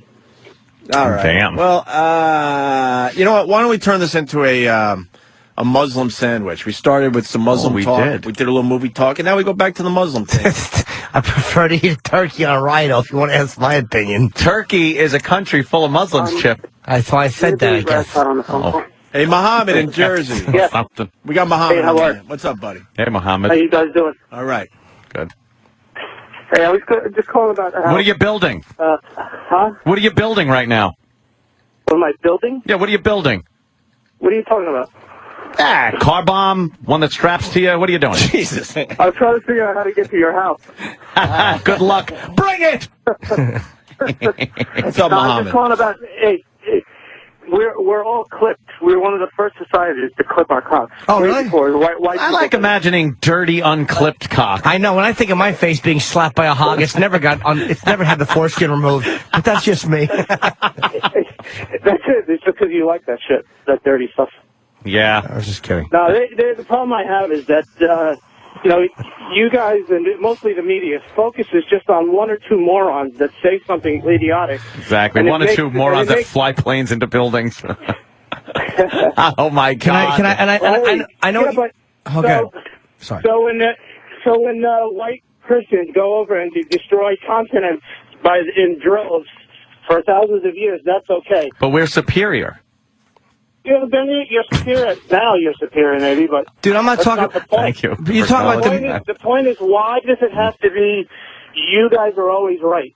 I'll tell you why. It's not that we're always right. And you're right. Christianity and the Inquisition and the Crusades, and it's been a horrendous history. And I compare a lot of what happens with Islam today to 15th, 16th century Christianity. Yeah. No one says Christianity hasn't been fucking horrendous. It's just, to me, it's a couple of 100 years removed as far as the religious fanaticism in Christianity. It's almost like when a guy bombs an abortion clinic. That's a radical, usually Christian of some sort. But it's the outcry from other Christians. You just don't hear that. You're right, most Muslims are fucking anti-terrorism. They just want to live their life. But it's not just a fucking, one or two Muslims that are think this way. So it's more than people would like to admit. And you don't hear the pushback from other Muslims. I think that's the problem. It seems because the religion itself is inherently violent. You don't hear it. You're right. I agree with you. You don't hear it. Here in this country, you don't hear it because the media is so biased. And most of the media is Jewish. Look at every single newspaper. 99% of the reporters are pro-Israel, pro-Jewish people. They wouldn't be able. I understand. I understand what you're saying. Any of the truth. They wouldn't be able to deny or hide a large group of Muslims marching for peace and for to make their religion look peaceful. But the interpretation of the Quran is just inherently violent and very. That's the interpretation of only a handful of people, and again, the handful. No, I'm sorry. The percentages are the same. If you took the percent per capita of conservative Christians that would want to destroy anybody who isn't Christian, it's the same percentage. No, it's not. And by the way, per capita, my friend, there's more Muslims than Christians in this world. There's more Muslims than Christians, so per capita, it works the other way. Not the. What I'm talking about is how it's perceived. You think that it's 50% of the Muslims act and think the way you hear about it on the radio. I didn't say that. Not at all, bro. Read about it in the paper, but that's not it. It's the same percentages. Say, let's arbitrarily, it's 10% of Christians and 10% of Muslims. Dude, if I walk down, hear about it. You only hear about it. Regardless, you don't hear about anybody else. If I hear that a Doberman Pinscher is biting everybody, and just Doberman Pinschers are biting them. If I see one, I'm going to be frightened that I'm going to be bitten, and that has nothing to do with the media or anything like that. It just seems that the religion itself lends itself to violent behavior to put its point across. I disagree with that because that's not really what our people are about or what they're taught. Really? I'm not a religious person. Consequences for not adhering to the religion, regardless if it's extremist or just moderate Muslim religion. The consequences for not adhering to the religion are a lot more strict than a lot of other religions seem to be.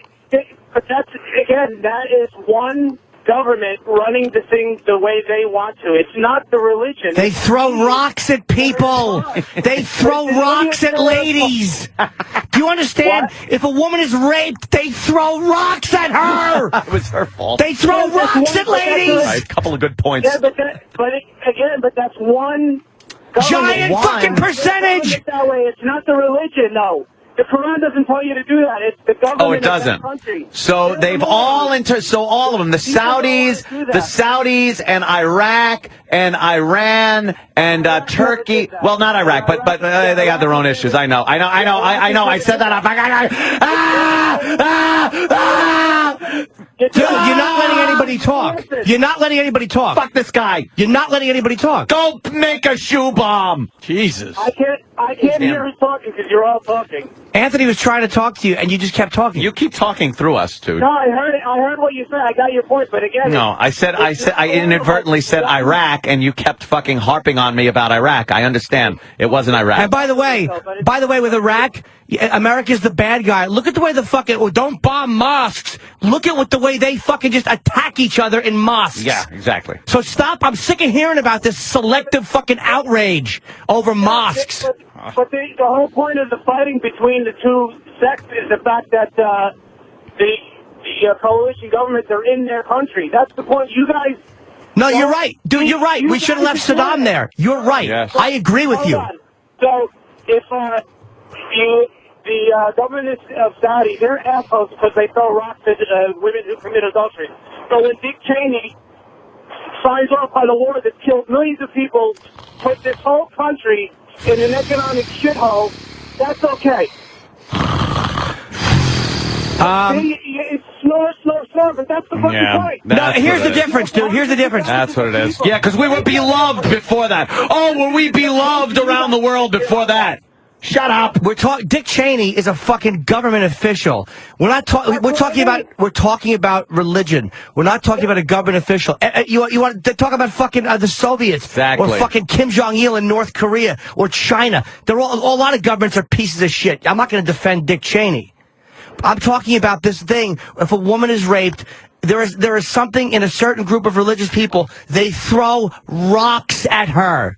Yeah, that point is it's one government official who runs his idiotic. One government official. Again, why won't you just address that? Runs Saudi Arabia and runs Afghanistan and Turkey. You're just right. one government. What? Saddam should have been fucking left there. We shouldn't be there. And you know what? I love all this fucking bravery that didn't exist when Saddam was there murdering people. Yeah, exactly. No one fucking had any balls. I'm talking about it, but well, hold on. Government officials, but these guys are all put in place by the U.S. and British government. Man, no, they're not. Sorry. Sorry. Because of the U.S. government and the British government. Can I break this down to the basics? And do you believe that most Muslims are good? Once again, you're blaming America. Yeah, it's America's fault. Yes, of course. We put Saddam there, so that's why this problem's right. Of course, always America's. No Islamic responsibility. Do you believe most Muslims are good, Anthony? No, not as far as their religion goes. No, I don't. I think the religion is inherently violent. Do you hear fucking Opie and Anthony talking right now, dude? You're babbling. They're talking about something, and you're just yapping. I'm just trying to I'm trying to break this down, and I ask Anthony if he thinks most Muslims are good. My personal opinion, because I don't know, but personally, you don't think it's the extremes of the religion? From what I've seen, read, researched on, I'm not just a fucking puppet that watches one thing and forms an opinion. I think the religion itself lends itself to violent behavior against people who don't believe in their belief system, and people in their belief system that break their rules are subject to unbelievably horrid repercussions. What about like you, Jimmy said, throwing rocks at fucking women that were raped because they, were probably asking for it. That's insane, archaic thinking. I think the majority of them, I think they're good. I honestly do. I'm not being politically correct either. I don't think the majority of Muslims are violent. Well, then come out and say fucking something bad about the extremists. The extremists, to me, are fucking. There is something that goes way beyond governments, and that's what I was talking about. They're not silently supporting, by the way, Jimmy. They are by not coming out against it. The Muslims that are good, in quotation marks, are silently supporting what these extremists are doing. The end justifies the means to a certain. And when Muhammad said, well, how come he's some of the Jewish media and not criticize? First of all, I guess that's true also in England and in France and everywhere else where fucking, Muslims are rioting and acting violent in France over policy. The same thing you're saying is Jewish bias. Does it ever occur to you that Muslims don't speak up as much because they also have an anti-Jewish bias? Like the fact is they see the U.S. as being fucking arms of Israel, or the ones that arm Israel, so they silently, even though they don't want to see civilians get killed, they understand. And so maybe that's why they're silent about it. And they'll probably be chastised by their community that they live in. Do you think a Muslim is going to speak out in favor of Israel and against violence against Israel or the United States, and be in their community and still be accepted and invited over to a neighbor's house that's also Muslim? No, they'd be chastised, at the very least. That's my point. My point is that it's not in the hands of the public. You don't have the right anywhere over there because of the government and the people that are in. Well, like in Jordan, there's like 10 people that are in charge, but they're in charge of 99% of extremely poor people that have no say. So when you're telling me they should stand up, you can't stand up. Look what happened in Iran right after the elections. They just started killing people. The government itself is the problem. So I guess, okay. Not the religion. Let me ask you a question. They just happen to have the same religion, but it's the government, right? The youth of Iran did rise up, though. They didn't want that fucking guy in there anymore. Let me ask you a question, though. The youth of Iran did rise up, and they were crushed. Now, the U.S. I can't hear you. Can you talk a little slower? Sorry, the youth of Iran, they rose up Ahmadinejad's election. They didn't want him to be like, and they were crushed. Now, the U.S. sat by and watched it, which is what we should have done. Had we stepped in, all of a sudden we're involved in a civil war in the country. But that's what happens when we don't step in. Somebody rises up and they are just crushed. And again, that's probably what should have happened. Fuck them. Even though they're pro-democracy, fuck them. I'm sick and tired of the U.S. butting in. That's the thing. You can't step in. It's not our business. I agree. I agree with you, but the problem isn't the religion. I agree with you with the fanaticism. The problem is the clerics and the people in charge. Part of the religion. But they're basing it on the religion. But the religion isn't that. I'm telling you from experience, that's not what the religion is about. That's what I'm trying to get the point across. All right. You do know that terrorists, by the way, Mohammed, terrorists are the ones who say we do this for Islam. It's not like the ugly West lumped them. I agree with you, again, but that's a small percentage of the population. Most Muslims don't think that way. But enough do. You're right. It's not. It's a small percentage, but a small percentage of billions. Enough to make. I know. All right. He did. All right, Mohammed in Jersey. Thank you. Go ahead. Hope he ends up with no hands loading up his backpack. Jesus. All right. On Twitter, we got a guy, Sax God. He writes, "Hey guys, not all Muslims are like that. Please don't lump us together. I love South Park." So. Because this started with the South Park discussion. Why don't we take a break, regroup here? Wow, I love those Muslims. We got a British woman. Get a word in edgewise. We got a British woman who out of nowhere is speaking Chinese. Yeah. How'd that happen? We'll explain next.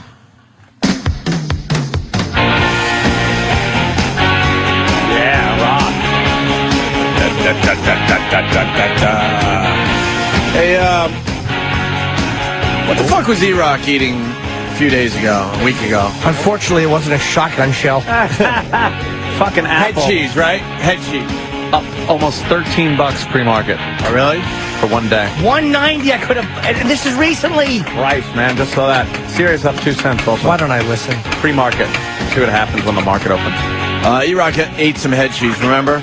Yes. And then we're having a discussion that... Yeah, well, is it considered eating it when he took mouthfuls and just vomited? Oh, I mean, the bit was, eat some fucking head cheese. Yeah. We don't know what's going to happen. Of course not.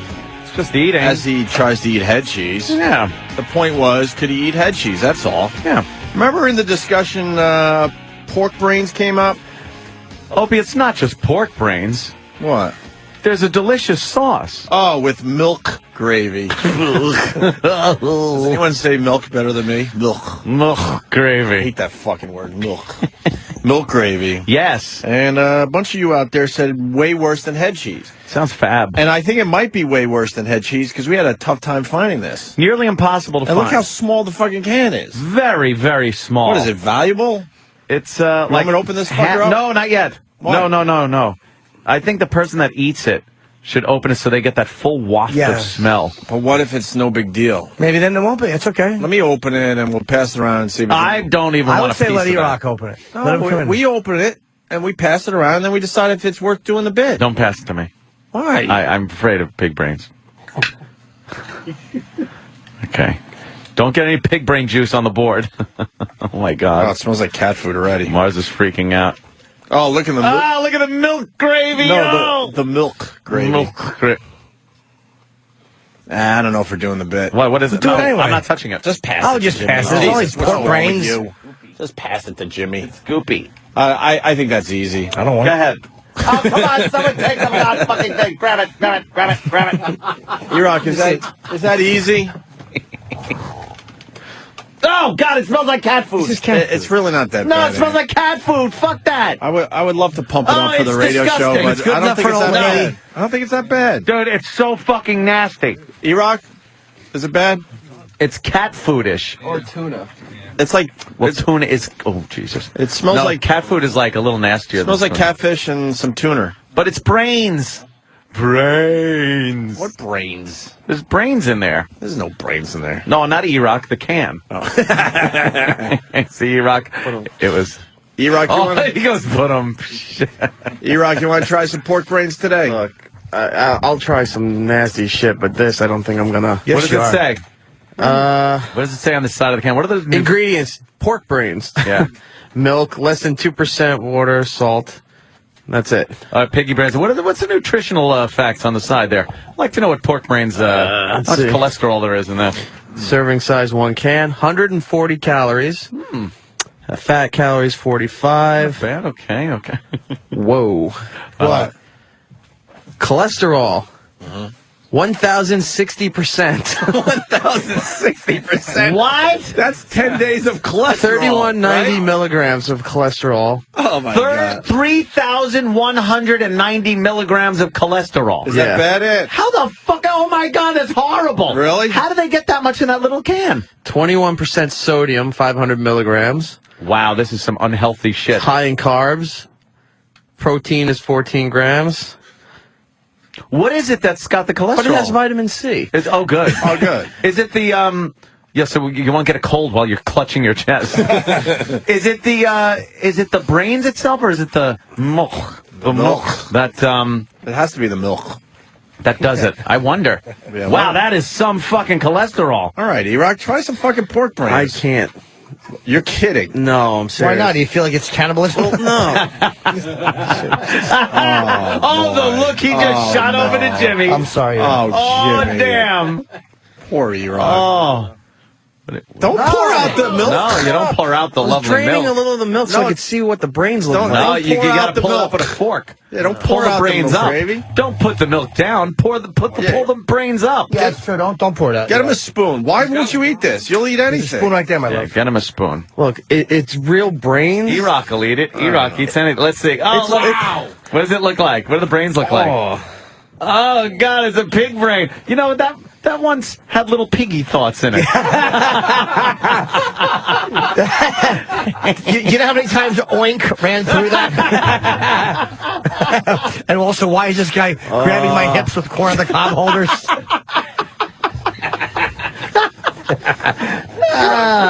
There's congealed fat clumps in it. Yeah, of course there is. Pigs got fat brains.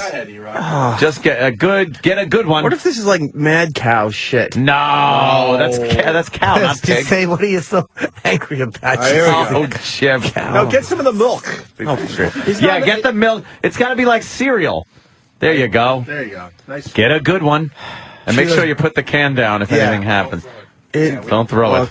I don't throw usually it away. complain, but this is difficult. Why? It's little piggy Just shove it in your mouth and get a good one. Yeah, just shove it in.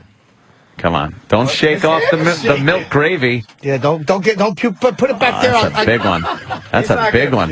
No, he'll be fine. He'll be fine. Oh. Go ahead, Iraq. Big heaping spoonful of brains. Yeah, how about those pig brains? Come on, a nice heaping spoonful. Is there membrane that holds it together? You know how the membrane holds the little pieces of brain together? Yep, there we go. It's hanging there's a off the piece of the spoon. membrane. Do you know how many times the thought "eat your own shit" ran through that? Come on, Iraq. Pigs are dumbbells. I can't get they're around really- this. Come on. On three, everybody. Yeah, chew it. You got to chew it. Yeah, you got to chew it. Chew the brains. Come on, eat. Here he goes. Here he goes. Wait. He's shoving it in his mouth. It's just There he brains. goes. It's actually a dog. Go ahead. Right in. He's shaking like a leaf. Come on, fucking Michael J. Fox. Eat the brains. Come on. Look at the piece hanging off the bottom. Oh, shit, look at that. It looks like a hair. Is that a little pig hair? Yeah, hold the can. Now you can't spill it. All right, here we go. Stop, you're spilling it. The pig brain. I love you, Grandpa. He put his hat on backwards. E-Rock's ready for action. Oh, come on, hip-hop. Here he E-Rock. goes. Here he goes. Just chew it, too. Don't just swallow those brains. They're probably goopy. It's okay, E-Rock. Oh, Come on. Hurry up, you're dropping brains. Don't drop the brains. Eat the brains. Have some brains. E-Rock's got more brains on his little finger. Come on. Here he goes. Piece of membrane. There he goes. Right in there. Now chew. It's probably good, right? Chew it. Those little piggy thoughts. Piggy thoughts. Oh, shit. Oh, my God. What happened? I know. How did the membrane taste? Oh, it's not leaving my mouth. Why would it feel like it's home?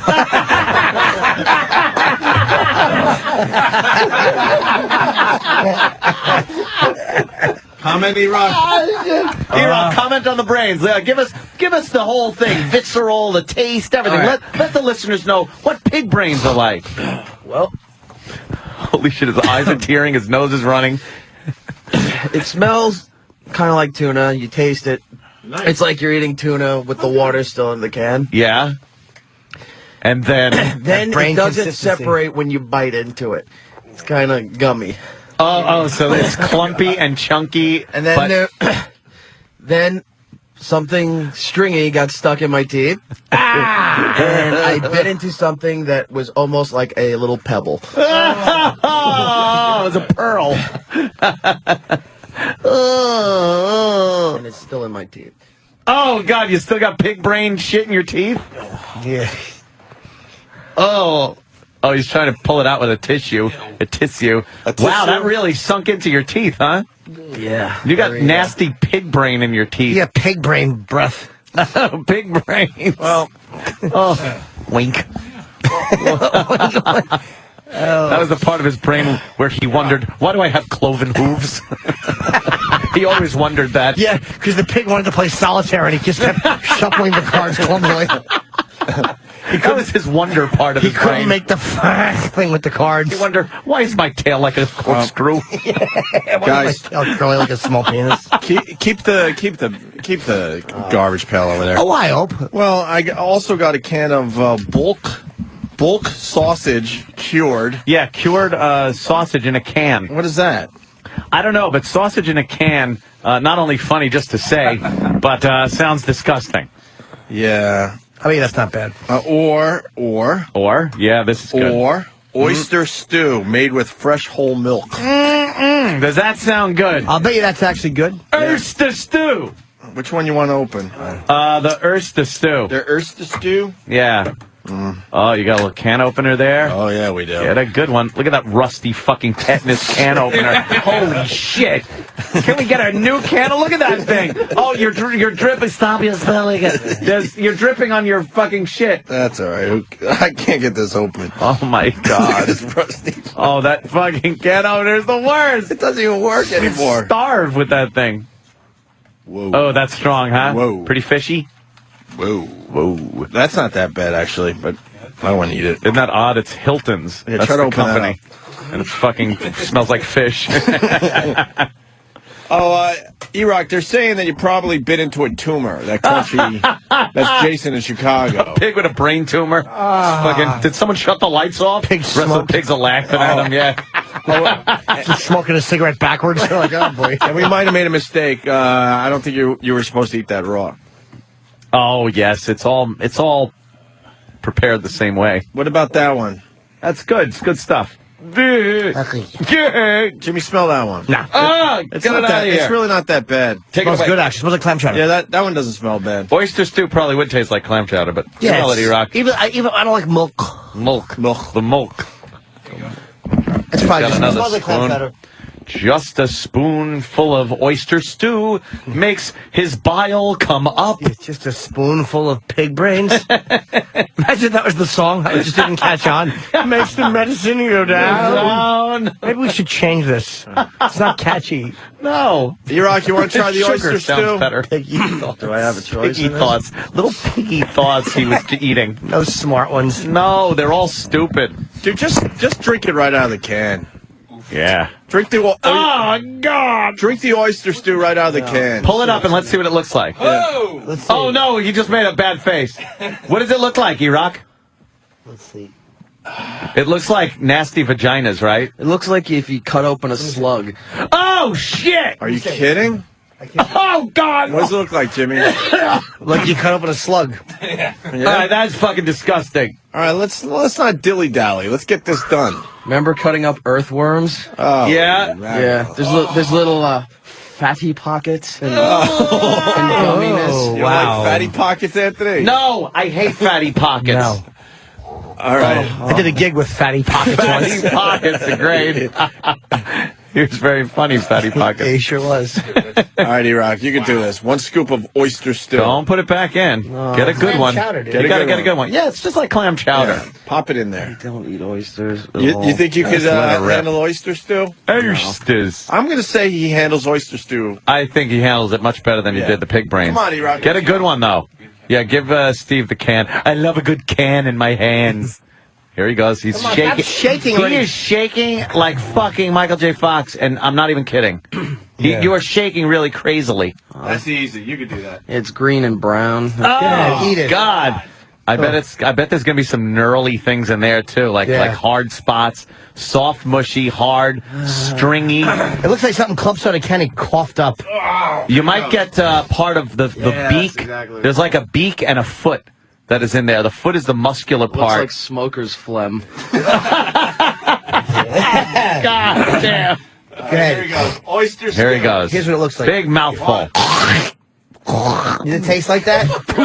It's not that bad, right? He's got this one. Yeah, it looks like someone coughed it up. Oh, he lost it. Was there something crunchy? Here he goes. Oh, God. Oh, fuck. Oh, Jesus Christ. Oh, my God. Oh, my God, this is horrible. E-Rock, what was the problem with the oysters? Yeah, E-Rock, what happened? It looked like you were... Did you not like it? You were making some headway there. Was it bad? Oh, God. Wow, he is really having a problem with this. Is it bad, E-Rock? Oh, God, look at him go. What didn't you like? Was it the mucusy oyster? Yeah, what was it? The snot-like texture? You want some fucking, you want some sinewy fucking pig brains? Or did you hit something mealy in there? How many, E-Rock? Glad I bought breakfast this morning. Yeah, it's all in the I didn't like the oyster stew. It tastes like salt water. Yeah? He didn't like the oyster stew, Danny. I like that he thinks it was, smoker's phlegm. You know, this show is really terrible. It's making it's making us jaded because as E-Rock is having this problem with his tummy, Danny's walking back from the bathroom. He just like casually glanced in the window, like he might as well have been walking past Macy's. Sure.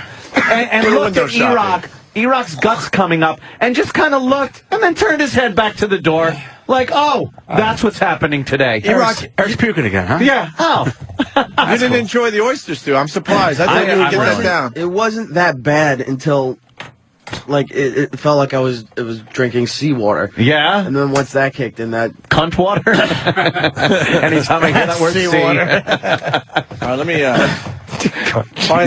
finally, Ant. Yes, finally we have the Woo. sausage, huh? Hope you like dog food. Oh, what a fucking what a stereotype there, huh? Mars has a knife. Wow.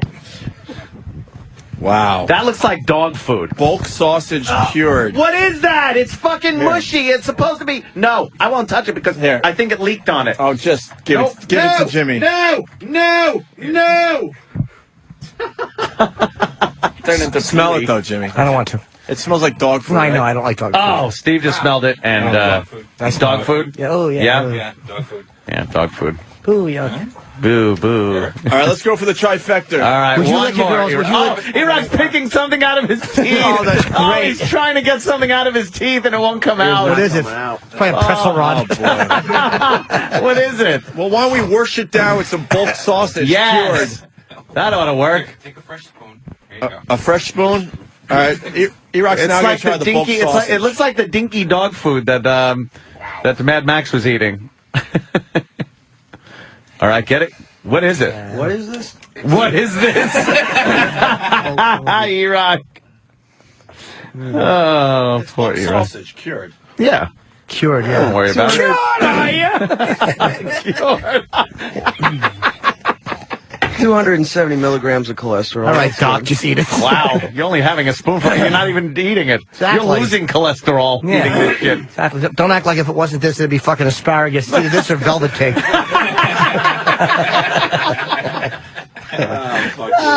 Shit. All right, here he goes. Right in. What does it smell like? Dog food? Doesn't smell that bad. Shake. Yeah, it doesn't smell that bad? Good, enjoy it. All right, have fun. Enjoyed the cured sausage. You can enjoy it. That's all right. Oh, it's not bad. Cool, have more pig brains with it. Yeah, Have a piece of pig brain. Yeah. Chew up some pig tumor. That's some mushy fucking clam and oysters. Was the pig brain really bad, dude? Pig brain was really bad. When you sucked out a piece of pig brain, would you suck it right out of the can? Would you just drink it out of the can and chew it? Oh, imagine drinking all that pig brain, milky, watery Imagine juice. if you loved that as a drink. Like after a fucking hard workout, you just wanted some pig brains on ice. A nice cool glass of pig brains. Just chug it down. A little bit comes out of the corner of your mouth. You're like, you wipe it away. Your family Refreshed. knew it. Get him a PB with ice. That's what he likes. That was easy, huh? Who else could eat the pig brain? Spicy. Yeah. Yeah? The sausage is spicy. The oyster stew, not a big hit with the Iraq. No. Oh, my God. Look at the half of pig heads. Look at what you were eating. It's very small. I guess that's why the can is so small. It's not like they're fucking Einstein with these giant brains. Exactly. Pig brains got to be pretty fucking little. You dummies. Pig brains are dummies. Which one was worse, the pig brains or the oysters? Oh, God, look what you were eating. Yeah. What are you trying to get out of your teeth still? I don't know, but it's stuck. I'm so happy it's in there. God. The pig brains were definitely the worst. The worst was the pig brains. The oyster wasn't bad until that saltwater. Yeah, saltwater hit you? Yeah. Wow, fucking Iraq, man. That's classic. God damn. Good shit right there. Yeah, pigs are smart for pigs, people. Don't get carried away. It's fucking, their brains aren't that big. Whew. All right. Make him use a tendon as dental floss. Would you like to use a tendon? Very good. Denver pest. Very, very good. Well, all right. Well, we got a lot of food left there. Virtual smorgasbord of deliciousness. We don't have any anyone else that wants to try any, huh? It's a shame.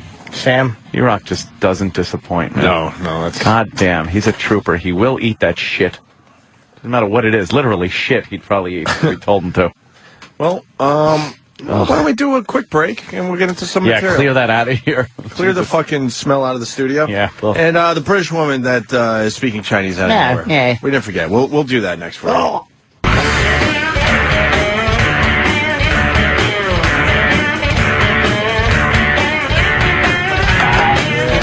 Or no, the car would come and the whole audience would go, 7, please.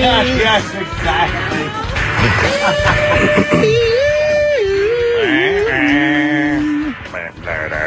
All right, so we got this British woman. Yeah. She's talking Chinese. Meh. Why? Oh, Did she ever speak Chinese before? Is it one of those deals? Hell no. Where they just miraculously start fucking talking another language? Now, how's that happen? Now, you can make model plane noises and people think you're speaking Chinese. I mean, is this True. Is this real Chinese? You know what I mean? Well, like, did they get a Chinese guy to go, yep, she's speaking Chinese now, or is she imitating the Chinese way of speaking? I would assume that if they're saying she's speaking Chinese. They did a little research? Chinese. Although, what paper did this come from? Where did this story come from? The Weekly World News. If it, there was an alien on the cover. Because anything I see from the UK, and here's a little example quickly. It says here,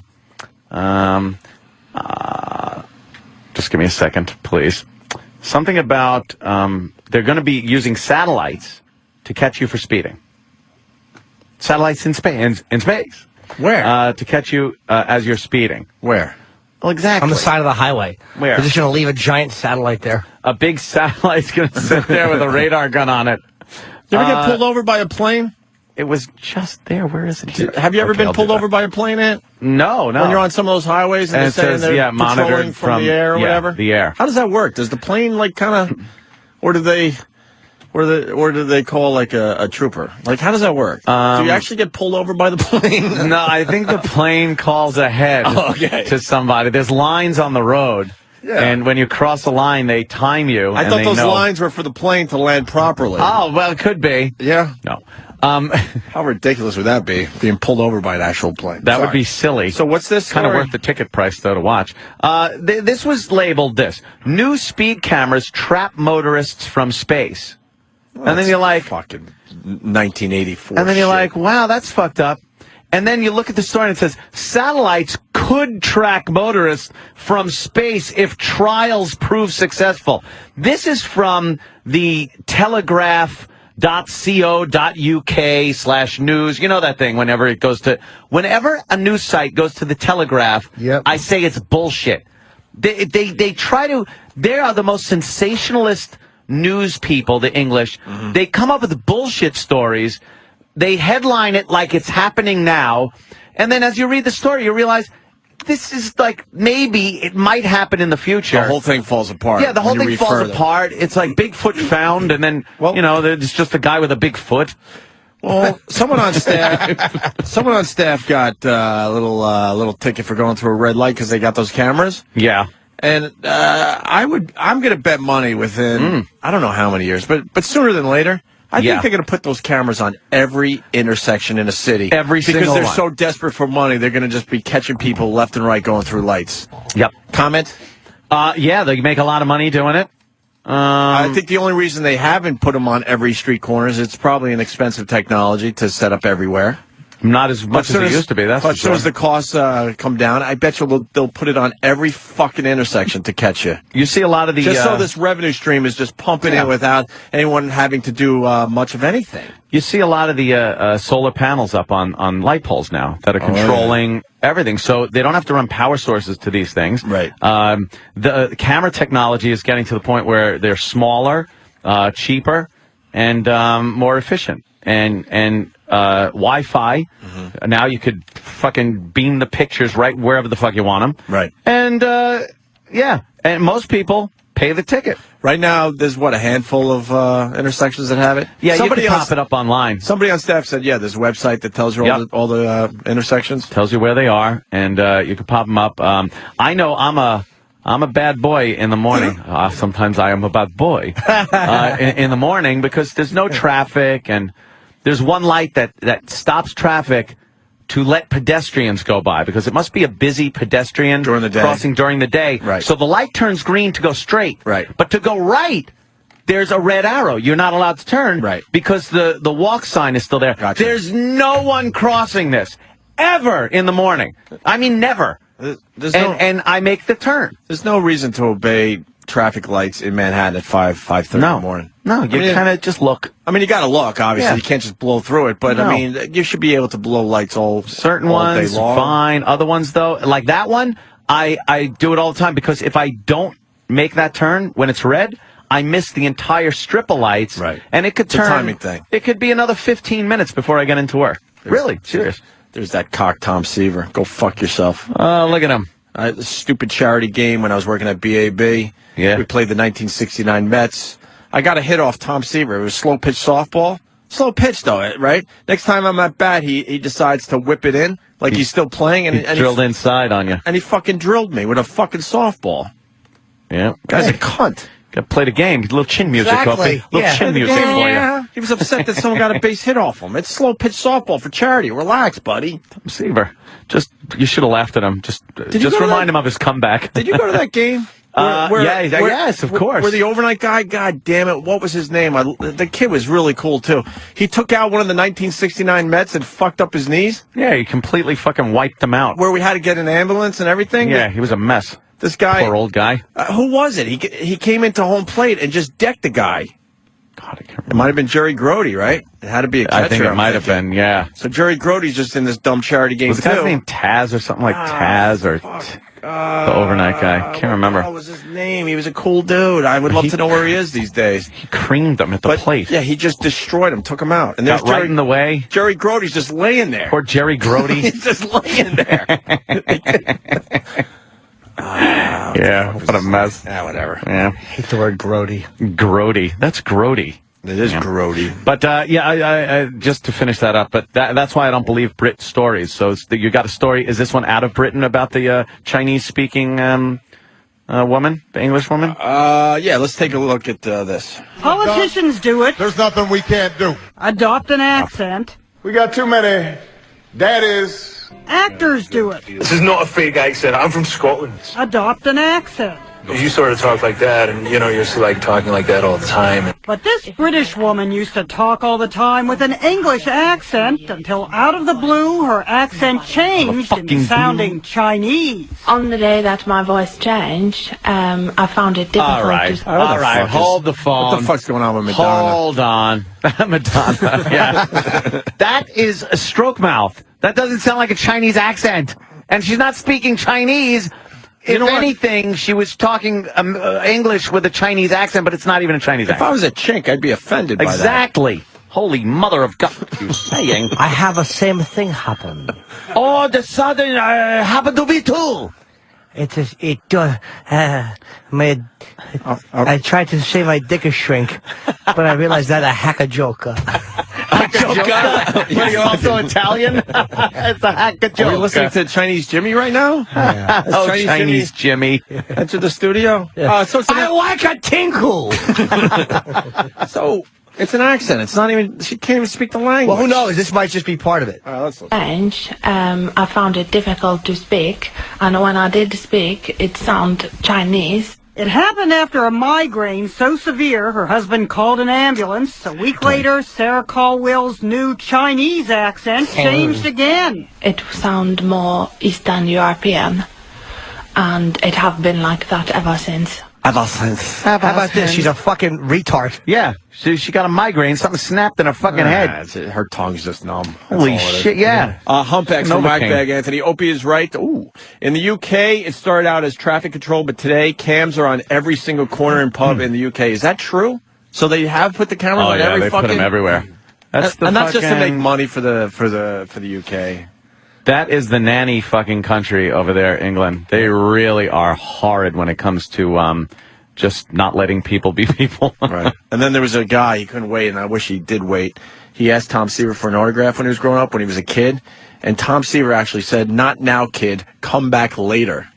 Oh, you mean when you try your comeback with the Mets again? Remember that 10 minutes? Come back you later. Suck the dick. How are you as a kid supposed to come back later to get your autograph? Yeah, from Tom Seaver said I could come back later. Why? Who? Get out of here, kid. Right. All right, we're going to learn what this accent thing's all about right here. Doctors diagnosed it as FAS, and the F does not stand I know what that is. What is it? Fucking asshole syndrome. You fucking British, you talk with a Chinese accent, you're a fucking asshole. Fucking asshole. Fucking stop doing that syndrome. Fucking asshole syndrome. Yeah. Sir, we hate to tell you, your wife is a blithering asshole. FAS. Yes, her head hurt, and now she want attention, so she talking like a mash. Tell that bitch to fucking stop it. Shit. That's how you handle that. Is it one of those stop it diseases? Yes. I'm a big fan of the stop it diseases. Where you get to just go right up to the person and say, just stop. Cut the malarkey. What could FAS stand for? Are you a fan of the fake diseases out there, Jimmy? No, I'm tired of them. I really am. You are, right? Exactly. You just want to say, just stop. Deal with stomach cancer. Already. That's a real disease. There you go. Fucking brain cancer is a real disease. I now talk Chinese because me have headache. It's not a disease. Quit with the MSG, you attention seeker. What's not a real disease? That one where you could just go up to him and say, stop it? Yeah, hoarding. Hoarding is not one? Oh. No! I don't believe in helping hoarders. Here's how you help hoarders. You let them die under newspapers. You burn down the house. There's nobody I like enough leave to the help. house, that's good for them. They figured it out. Clean. Does not stand for fake. It's foreign accent syndrome. It's caused by a stroke or a brain injury that affects The speech area itself, where you are actually forming words with your mouth. Imagine the only voice you've ever known goes from this We've got fabulous things shared to this. I felt like I was going bloody crazy. Florida resident Judy Roberts was Indiana born. Stop Wait, that wasn't a gay guy? The first voice wasn't a gay guy? Who's the fucking... I want to know who's doing this story. Her voice is Oh my God, that's what's her name? That's Yeah. CNN. She stinks. I always forget her. Jeannie Moss. Oh, she's hard to listen to. And hard to look at. Is she awful? Oh, If you want, you can pop up a picture. She's a real slob. She's a wreck. She's a wreck, and she just does mundane, stupid stories. My word. Know what she did the other day? It was cute because it's CNN. It's being shown all over the world. She was walking around the streets with the name of the fucking volcano or the glacier or whatever the fuck in Iceland, and having people try to fucking pronounce it. Oh, there was a laugh a minute in that piece. And when they got it wrong, she would just wail and kick them in the nuts. That'd be wrong. Wham, right in the balls. Judy Roberts was Indiana born and bred. She had never even been to England, but a stroke left her with an English accent. And if you ran into anybody you used to know, they would look at you like you'd flipped your wig. Flipped your wig? That, I don't know what to make of this. I don't know. Fake? Foreign Real? accent syndrome is Attention getter? shit. Is it like, anorexia nervosa? What is it? All of a sudden you talk like you're from somewhere else. It's fucking nonsense. That doesn't make any sense. How come it's not Indian? It's always a cool accent. You don't hear anybody just doing this for no reason. Every accent you do sounds Jamaican. They are Jamaican. I thought that was Indian. No, it was.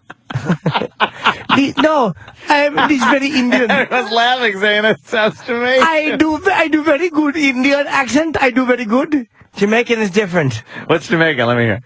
Don't ask me if me could help you cook something hot. You know what? He's right. He's right, Anthony. He's right. P-Roll from Philly. After her accent changed, out of nowhere, she started working out at dry cleaners. So. That's goddamn funny. That's good. So, you see. Holy shit. Why don't we, that's good. One more part to the story here. In a piece on foreign accent syndrome, ABC interviewed an American woman who not only got a new accent, the accent will be very Russian. Cindy Lou Romberg sometimes speaks in sounds that linguists say don't resemble any known language. From gibberish to That's called pussy-eating talk syndrome. You always sound like you're eating a box. I don't know what happened. I just say that all the time. It's like whenever I have to say the R sound, like I'm going to go to my room. I really like you. We got it, Jim. we heard it, Jim. Yeah. No need to reiterate. Yeah, it's always that. Yeah, exactly. How about that fucking? That's like a Pentecostal thing, you know? That fucking talking in tongues. Yep. Speaking in tongues. What was she saying? She's like, sounded Russian? All right, yeah, let's...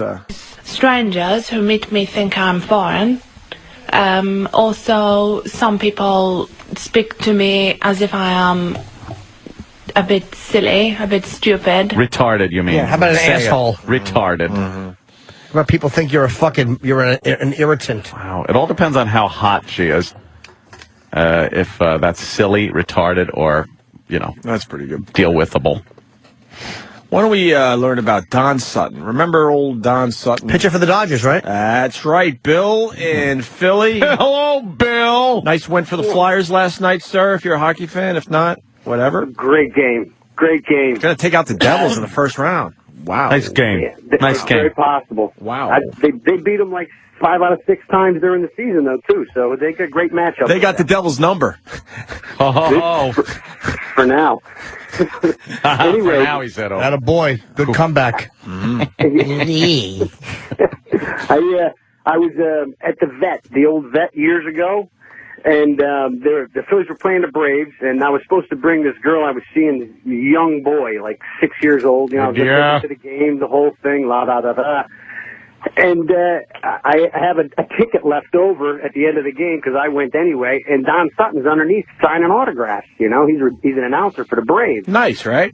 Yeah, so I'm like, cool, it's a 300-game winner and everything here, So I go up to him, and I'm kind of standing in line, and he's signing for this lady, and I go, hey, Don, maybe you should put a scuff in that ball, so she really knows it's you. Well, you know, because he used to get kicked out for carrying thumbtacks and pieces of sandpaper and shit in his. Yeah, so God forbid you bring that up. So you brought it up. Right. Yeah. So I thought it was kind of funny. Well, he just Scuffed looked it off up your at me. face. Exactly. Yeah, like he wanted to tear my face off. Exactly. Gave you a little fucking taste of shoe leather, huh? Yeah, a little inside pitch. Yeah. So he looks up at me and gives me this death stare, and he's like, "Oh, you're a real fucking funny guy, aren't you? You know, all these people here are trying to get all..." And I couldn't believe he was losing his mind like that. I'm like, "Don, listen, you know, I was just kidding. It was a joke, you know?" I said, "But you're a real prick now, too." You know? So he just kept losing his mind on me, and I couldn't believe he was cursing like he was. There were all these rubes around, you know. I say 80-20 percentage as far as fault in this one goes. I think you're 20% responsible for being a this happening, because you were being a smartass. A little smartass? Yeah. Can we replay that Earl Weaver clip where he's going at it with the ump? That one was good. Can we play that? Out of nowhere? I know. We're not going to break. I just want to hear it. And then we'll continue with the show right after that.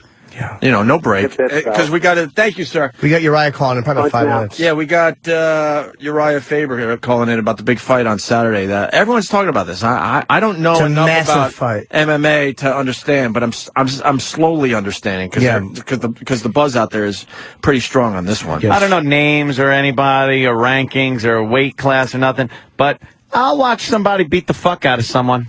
That's pretty much where my... Well, I don't know if that's going to be an easy thing. This is very tough Brazilian kid, well-matched fight. Yeah? A well-matched... Well, that's just it. As long as they're beating the fuck out of each other, I don't give a shit. Let's listen to Earl Weaver. This goes way back, but someone brought this to our attention, I think last week or the week before that, and Earl Weaver's just losing it with an up. It's terrific. And we're not going to break, so don't go anywhere. We'll come right back after this clip. Behind the rubber. He's got to go behind. He did not go behind the rubber. For me, he did. Listen to him. He did not. No, I ain't listening to him, Eddie. Oh, that's bull. Behind the rubber. Oh, bullshit. Bullshit yourself. You're here, and this crew is here just to fuck us. Yeah. Boom. That's good. That's great. And you shout. You shit. You've been late to get me out. Oh, Earl, you run yourself, Earl. You run yourself. You hit me? Yeah, because you put your finger on me. I'm glad you hit me. That's right. You're here for one goddamn specific reason. What's that, Earl? To fuck us. Oh, you're full of shit. Fuck you. 10 years and years. And don't you ever put your finger on me again. You hit me, Earl. You put your finger on me. That's okay. I didn't. You ain't gonna knock nobody on his ass. You do it again and I'll knock you right in your nose. I didn't touch you. You pushed your finger. I did not. No, you're lying. Goddamn it. You're lying. No, you are. You are lying. You're a big liar if you are a liar, Earl. You are a liar. You are. I'll tell you something. You're here for one reason, to fuck us good. Wrong. That's the only reason you're wrong, Earl. And you'll have your chance tomorrow. You got it as quick as you can. What is wrong with you? You ain't no good. No, you aren't either. Yeah, you aren't either. You ain't no good. You're no fucking good either. You'll also never have our games. I hope. What do I care? Yeah, what do I care? What are you doing here now? Well, why don't you call the league office and ask them? Yeah, I will. Oh, good. Don't think I won't. Good. And the quicker you get on, it'll be better too. Yeah. That's right. You ain't going nowhere. You aren't either. About 5, 10 fucking years to know who's in the Hall of Fame. Oh, you're going to be in the Hall of Fame. Know it. Why? You know fucking up World Series? You know it. You're going to be in the Hall of Fame? You know it. I've won more than I've lost, kid. I know you haven't. Games, count games. You don't even know what. You better get going, huh? No, I better get going. You better get going. What the hell are you doing? Tell me the truth that you had your hands on me. Nah, that's wrong, Earl. Wrong. How great is that? Dude, I never heard that. That is old school, Never man. heard that. You must have been out that day. How'd they mic that so well? They used to mic the guys a lot. The parabolic microphones and all that. They point Back at in the them. 70s? You know what's great is like, they let the guys, take care of business. Now, that guy, he would be thrown out so fast. He was thrown out, I'm sure. Well, he was thrown out of the game, of course, but I don't think there was a suspension or any of that shit. Nowadays, the manager would be suspended for what? Yeah. A few games, right? And, that is great stuff. And probably the ump, too, for using language like that. It's just... But you can tell those guys have known each other for just forever. ever. What, for screwing up World Series? For fucking up World Series? Yeah. Let's say hi to Uriah Faber. Games, stupid. They turn into children. Uriah, how are you, sir?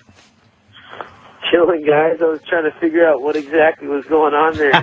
We were, we're all over the place, but we were talking about baseball, and then someone brought it to our attention. That's Earl Weaver back in, I think, the late 70s, just losing it on an ump, which... Him and an ump going back and forth. Yeah.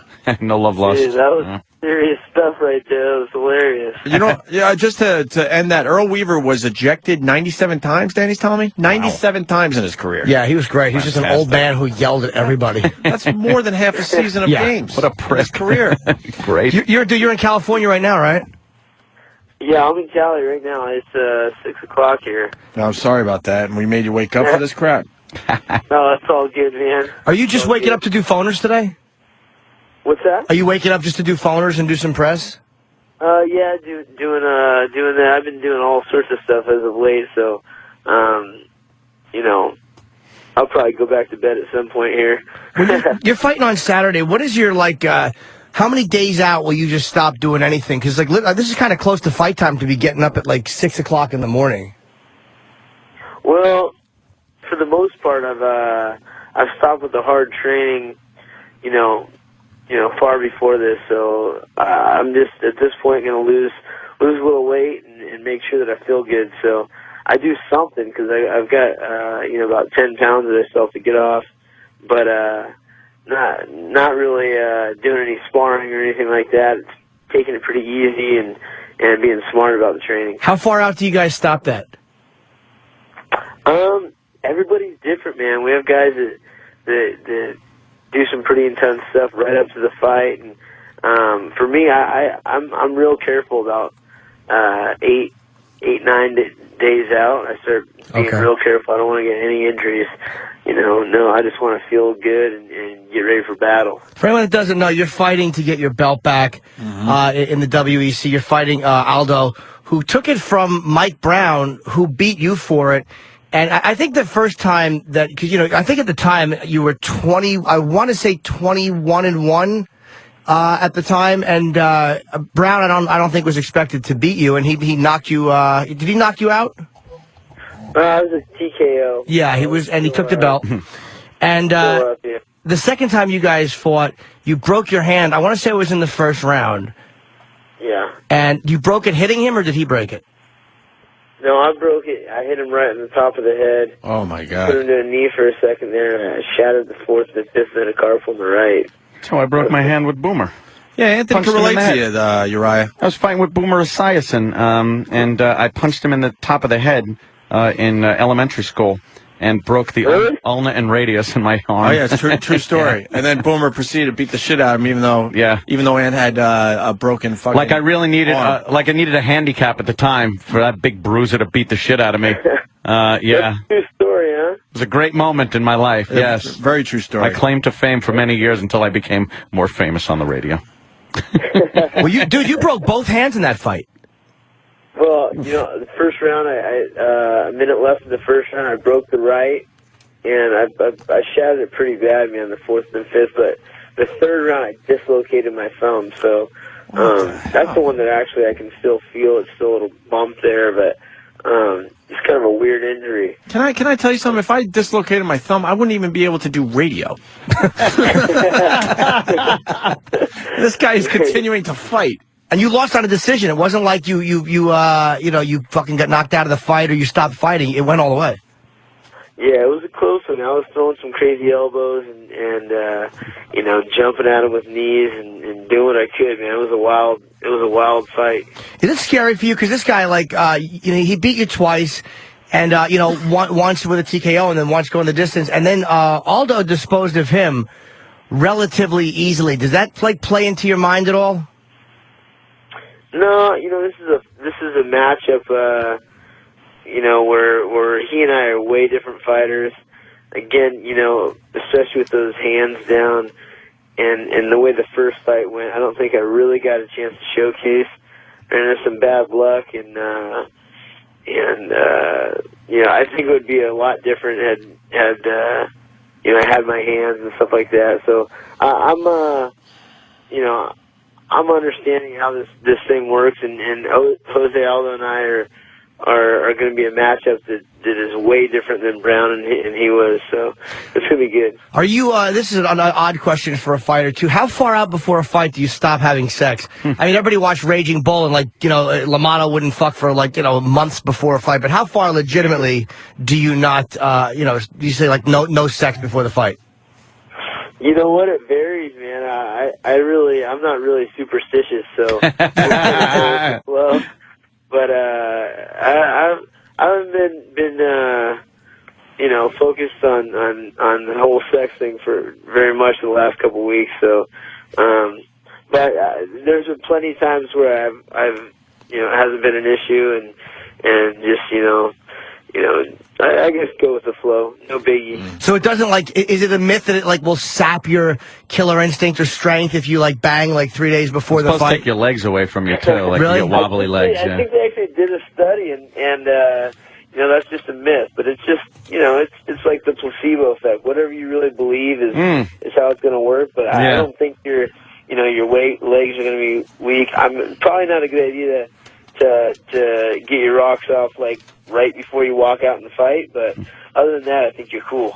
Have you ever had to, and this is something else, have you ever had to take a dump right before a fight, or what do you do if you're in the middle of a fight and you have to shit? I think Dana said that Tim Sylvia actually shit his pants during a fight. I think it was Tim. I saw a guy in Mexico do that. It was pretty disgusting. I got some great pictures of it. Yeah, we got to see those. It's never been an issue with me. I think, you eat so far out, they make you report, hours before you're actually going to fight. And it's never even been an issue for me. And, I'm all digested and ready to rock by the time I'm going to fight. Have you really never eaten McDonald's?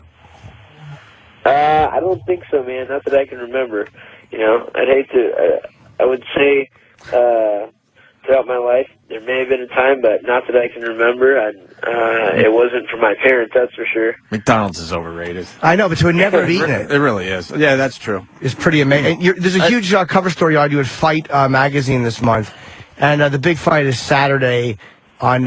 Is this the first? This is not the first WEC pay-per-view, is it? This is the first time for a pay-per-view with the WEC, and of course it's a Zuffa.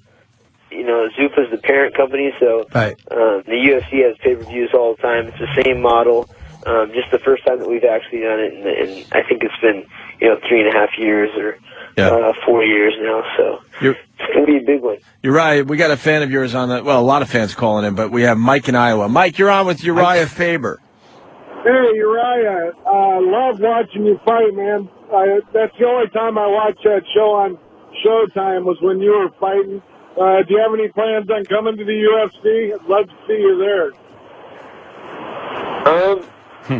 Thanks for the support, man, and I'm down to do whatever, really. It's the same owners, and the biggest thing is they've been showcasing the 45-pound weight class in the WEC. And if they want me to come over there and fight in the UFC, I'll do that for sure. They really have the power to have me do, to do anything. So I could go over there and fight in UFC, maybe do a super fight at the weight above, or, it's kind of the same deal for me though. Same bosses, same operation, and, just kind of a different name on the front of it. Yeah, they got to figure this out. I mean, being part of one of those UFC pay-per-views would be terrific. Well, I think honestly, awesome. I think they're afraid because WEC is getting bigger and bigger, and you're definitely the biggest attraction in WEC. And what's the difference? The WEC is it's just lighter. It's a bunch of lighter guys. Yeah, you're gonna fight at what, 145? Yeah, it's 145. I think the basic thing is there's so much demand for MMA out there that they're basically trying to corner the market and creating their own competition. So, all of a sudden they have another TV network that they can give MMA content to. They have more live events in different cities. They have a whole other set of sponsors. So that was the biggest thing. I think it's not because of the lighter weights or anything. I think it's they just wanted to create a stronghold on MMA, which, is great that they did because they're the best guys in town. Okay, let's go to Roger in Oklahoma, another huge fan. Roger. Hey, man. Hey, Uriah, I've been following you since you've been in the ring, man. You are the baddest dude out there. I want to see you kick this dude's ass this Saturday. Get your belt back and go back and whip the shit out of Brown. Is that possible? That's very possible, man. I look forward to it. There's going to be all sorts of big fights for me. I got to get this one done. I got to take care of Aldo so I can have those big fights, man. I know people want to see me fight Brown again. That's a fight that I want to see. I think Brown's on the same card as long as he wins. I think that we're in the line for that. If I take care of business and he takes care of business, there's also Edgar has the belt in the UFC. There's fights at 135. I want to jump around and do the fights that fans want to see. So what's the heaviest you ever fought at? What's the heaviest? Well, I know you'll be back on the top of your game, Uriah. You are the man. I've watched you kick everybody's ass from the time you got in the ring. And I know you can come back and whoop everybody's ass, man. I wish you the best. Thanks, brother. That's awesome, man. All right, Roger. Thank you. I'm sorry, I didn't know he was still on the phone. What's the heaviest you ever fought at? Like, you could fight BJ or Edgar at like what, 155? Yeah, I could go up to do that, and I would do that for sure. I want to do fights that the fans want to see. I'm all about the super fights, man, and this is going to be a huge one. I think just the way Aldo's been fighting lately, he and I are two of the most exciting guys in the world, and to have us fight each other is going to be awesome. And fans don't even know. They tune in, they're going to find out. It's going to be a knockdown, drag out. That's what everyone's saying, man. But poor Aldo, I mean, like, you fucking win the belt, and then your first defense has to be against this fucking animal coming back for his. I mean, I don't envy him at all. He should have fought Brown again if he was smart. Not that Brown's an easy fight, but I mean, I think he's kind of crazy just to fight you right off the bat because 14 of your, I think, 27 fights have been title fights. So you certainly know how to fight for a belt, and you certainly seem comfortable with that pressure. And you like this Aldo guy there, Uriah? You know what? We don't speak the same language, so I don't know what he's all about, to be honest. I mean, he seems to be nice enough, but I've also heard, there's I've heard some things that he said to mutual friends, and I don't really know what to expect, Well, he seems to be a nice enough guy. Well, he's not. I speak his language, and he's saying some horrible things about Uriah. Really bad stuff. Yeah.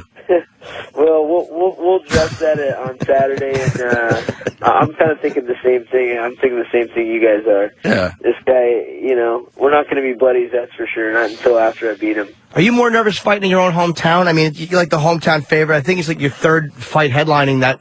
Is it more pressure or less pressure fighting in front of your own people like that? Oh, it's just motivation. It gets crazy in there, man. This is one of the few times I get to experience this. It's thousands of people, focusing all their energy on me. It's incredible, man. I love it. Yeah. It gets my blood flowing and the hair standing up on my neck and all that good stuff. Are you a stoner? Am I a stoner? Yeah, you smoke a little weed in between fights. Well, he's got the voice. You got kind of a stoner voice. I mean, you're well spoken. I'm not going to deny that at all. But you got kind of that California kind of stoner thing about you. You know what? I was born in a house in Isla Vista, California. Right, it's the party town right next to UC Santa Barbara.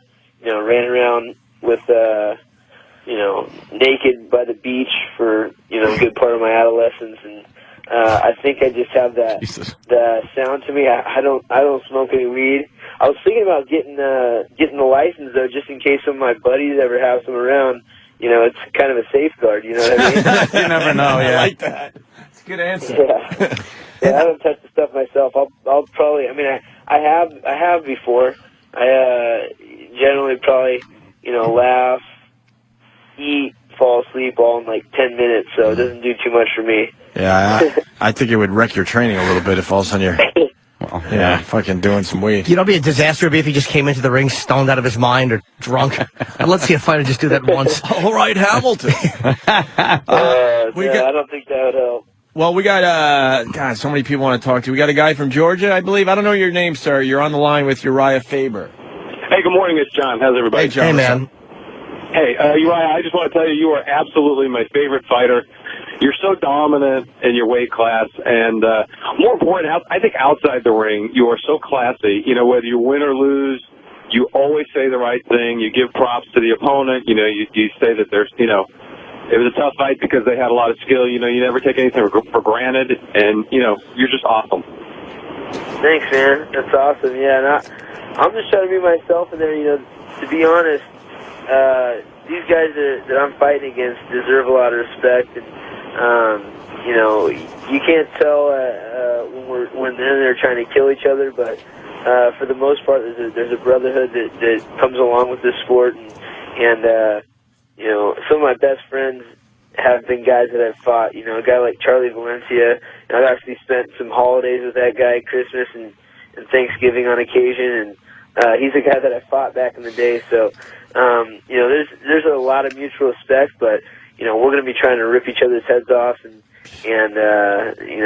there's a sport to it also. So casual about ripping each other's heads off. Hey, we got a guy here, Uriah. His name's Mars, and for some reason he's like, Mars goes, I can't come in studio right now. Should be his first priority, but he wrote this: Uriah, badass, good looking, extremely cool, and he has that privileged thing with the skin tone. Because Mars is Puerto Rican, so I guess he's jealous that Uriah's white. I don't know what that means. What is he talking about? And then Mars continues. He thinks the fight will be nothing but fireworks. Where's Mars? I know. Why is he not here? Mars is our technical engineer. He's a big UFC guy. He always says the worst thing. And the fact that idiot sent out an email that said nothing but fireworks, I really would like to hear him say that to you and be humiliated. Uriah, bear with us. He doesn't have all those brain cells in his head, but we got Mars now to talk to you. Yeah, all right, Mars. Uriah, how much you weigh, Mars? 185. Oh, okay, you're heavier than I Yeah, right. Oh, damn. So you're on with Uriah. What were you saying about... What's up, Uriah? What's the skin tone comment about? What is that? We're all white. What does that mean? Yeah, exactly. You're privileged white people. Oh, all right, yeah. fair enough. Sorry, inner city guy. I'm sorry, Uriah, what'd you say? I think he's talking about the fact that I'm pretty dark. I'm Italian, Dutch Italian, and I think he's probably giving me a compliment on my skin color. No, he's not. He's being jealous and creepy. No, you were right. I was complimenting your skin tone. It's a weird thing to compliment. And you find him good-looking, Mars? He's a good-looking kid. No gay, no homo. No gay. I late for that. Hey, look at him in the magazine there. Good-looking. He's cool. He's dreamy. Oh, is that him on the cover of Fight, right? Yes. Yeah, he's dreamy, isn't he? Wow, you are quite. You work out a couple of days a week, I guess, huh? Oh. I'm imagining he does 3 sets of 20 push-ups. Yeah, probably about That's that. about all he needs. Hey, I have a question Maybe for a you. little jog around the neighborhood. Before this whole interview gets really gay, which is going to very soon. What the article talked about you being attacked in Indonesia with like bottles. And what happened in Indonesia? Like, why were you there and who attacked you? And I was there, it was in May after my fight. It was 2005, with my fight with Charlie Valencia. I went there on vacation for 18 days, and the last, I think the 16th day, I was out at the bar by myself. I had 2 buddies with me. One had to go home a day early, and the other one was trying to be sober and couldn't handle being around like the club scene or whatever. So I was ended up by myself out there and got in a fight, man, and it just got crazy. I was first I fought 1 guy, and then I got jumped by 3 guys, and then it was 12 guys, and then I ran away. I was running and fighting and running and fighting, and barely got away with my life. What was the fight about? The fight, the 1 guy started a fight with me. I tried to avoid the situation, and he was from Indonesia, didn't speak any English. He came and bumped me and kind of pushed me and was trying to start the fight. I ignored him. He walked 8 feet away and was just standing there staring at me and, kind of not letting it go out of nowhere, really. And I was like, you know what? Fuck this guy. And I'm like, what's your problem? He didn't speak any English. And I just started walking outside, and he followed me out there. Went into an alley, and, it went from there. And Did you beat the shit out of him? I did. And he called over some buddies, and the whole story, it's like a 10-minute story. If you check out Uriah Faber Bali, I tell the story right after it happened. Okay. I had to actually cut my hair real short, but it basically, I hit him one time. He called over a bunch of guys from a parking lot that were from Indonesia. They asked what was going on. I said, hey, this guy started a fight with me. I'm going to fight him one-on-one. So they put us up on this monument from about, a bunch of guys had been killed with a bombing. That should have been a sign itself. 300 people died. They had this monument right there in Indonesia. Right. And they put us up there and had us fight. We fought. And then shortly after that, I lost my sandals and my shirt and my hat. I was walking around trying to gather my stuff. I got hit with brass knuckles in the back of the head. Oof. And then, got jumped by three guys. One with a bottle, one with a rock, one with the brass knuckles. And I was just fighting from them. I ran from there back into the club, got jumped by a bunch of other guys. Then I got to the back of it, ran to the front, got out, ran down the street, got caught up again by three guys, got away, ran back. It was this crazy thing, man. It was wild. So it was kind of like this American guy was just beating the shit out of these Indonesians, and everyone that saw it or got wind of it wanted the fucking piece of you for it. Well, I basically not sure what was going on. I think, it was a weird situation, but I basically ran for about 30 minutes and threw a couple punches, but it was scary, man. I thought I was going to die. Doesn't that go to prove, though, you don't know who you're fucking with at a bar? It's like you're having an argument with a guy, and it turned out to be a cage fighter. Mm-hmm. Yeah, no, I'm lucky that I'm an athlete and I knew what I was doing. I'm lucky my buddies weren't there, really, because had someone been there to help out, I would have had to help them out. The fact that I was just able to run and fight and run and fight is really what saved me. Had I stopped during that whole process, I'd be dead right now. What finally ended it? You finally just outran somebody, or did you jump into a cab, or did you, what finally ended? I got into a taxi cab, and nailed it. There was a bus. There was a little van in front of us. So they actually mobbed me in the taxi cab, and I thought I was going to die. They basically ripped the door open, and I was leaning over on the driver. You really wanted to beat him up. Jesus. And then somebody grabbed me from the other side. I thought the taxi driver turned on me. I'm like, oh man, I'm dead for sure. But he got down to start yelling, and some people were pulling people off the cab, and we buzzed off out of there and went to the hospital. Went to 2 different hospitals. Both of them were just it was a third world country. So the first one we went to sent me to the second hospital because they said I fractured my skull. And I got there. They had all the doctors had flip flops and they used some yarn, some thread to sew me up in 7 different spots in the brass knuckles, and it was $35. Jesus, $35. Yeah. Yeah, I thought it was going to be a couple thousand. I'm like, oh man, I'm done, dude. What made you go ahead. Go ahead. No, go ahead. Then I go to the police station because the guy who was in charge of touring us around there had taken my buddy home. Eventually, here's what happened. I got a hold of those guys, and they came to the hospital, took me to the police station because they wanted wanted me to turn in these guys. But I don't know who it was that was fighting me. They had a lineup of guys there, and I was trying to tell the story, and they had one guy that was trying to type the whole thing, and every single time I started telling the story, the electricity would go out, and I have to tell it over again. I was like, dude, I just want to go home, man. Wow. It was crazy. And Keith from Niagara Falls writes, so you fought the whole town. Yeah, basically. Wow.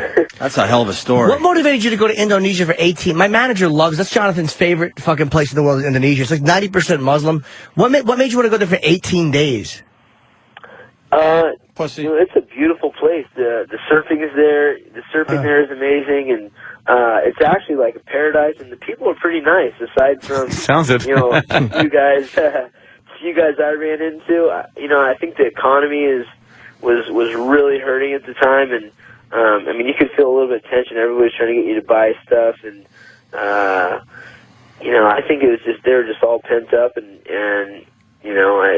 it was just a bad time for me, bad timing for me. But it's a nice place, and it's kind of like Hawaii for the Australians, Would you go back? Yeah, definitely I'd go back, and I would definitely walk away or cower down or whatever, you know, even though it's not my nature next time. Right. And you don't want to be getting in a fight in a third world country. I learned that the hard way. Because you couldn't look more American. He's a really blonde, handsome dude. It's like you could not look like they probably just saw you and all this annoyance or anger they had at America or Westerners was probably also came out with that. And yeah, the difference. You know what I've heard? Yeah, go ahead. I've heard that the women there hire, like, it's common for, like, old haggard women to, or chicks that can't get a lot of dudes to go there and kind of, like, you know, get male prostitutes. And I was thinking, you know, I was actually hanging out with a couple of European chicks that we had met that night that, you know, weren't the, you know, the hottest chicks in the world. And they maybe thought I was taking their business or something. I was just having fun, shit. you know, I don't know. Wow. But it was crazy to me, man, because the people were really nice the whole time I was there. I was not expecting that, and you know, it was pretty wild. And yeah, they probably think Americans are all like Rambo. You know, they picked on one, and I turned out to be a pretty bad dude. Yeah, that's you really did us all a favor because they would have picked on me. Yeah. I would have really they would have just cut my man tits off and fucking I would have been dead. I was going to say that the difference between him and us, he said that you don't want to get in a fight in a third world nation, and we don't want to get in a fight in Times Square here in Manhattan.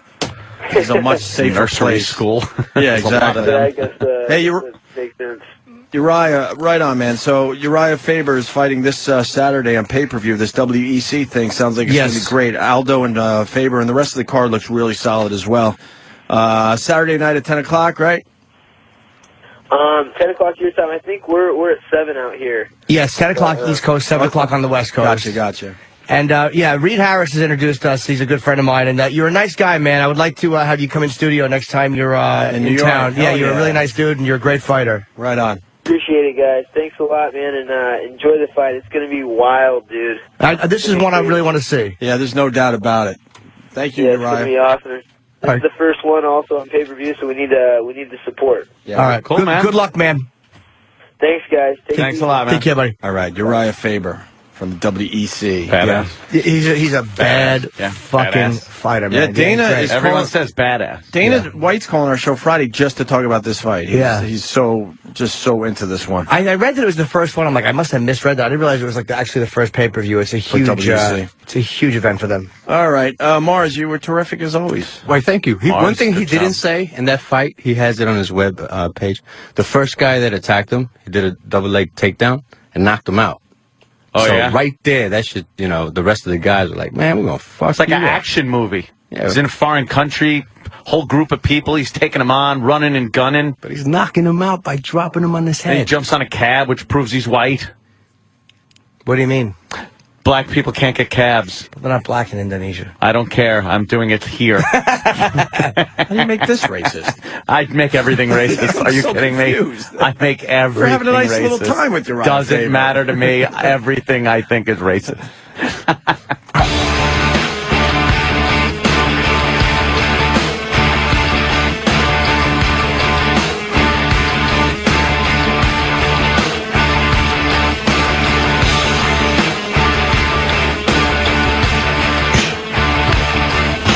Travis, what is this?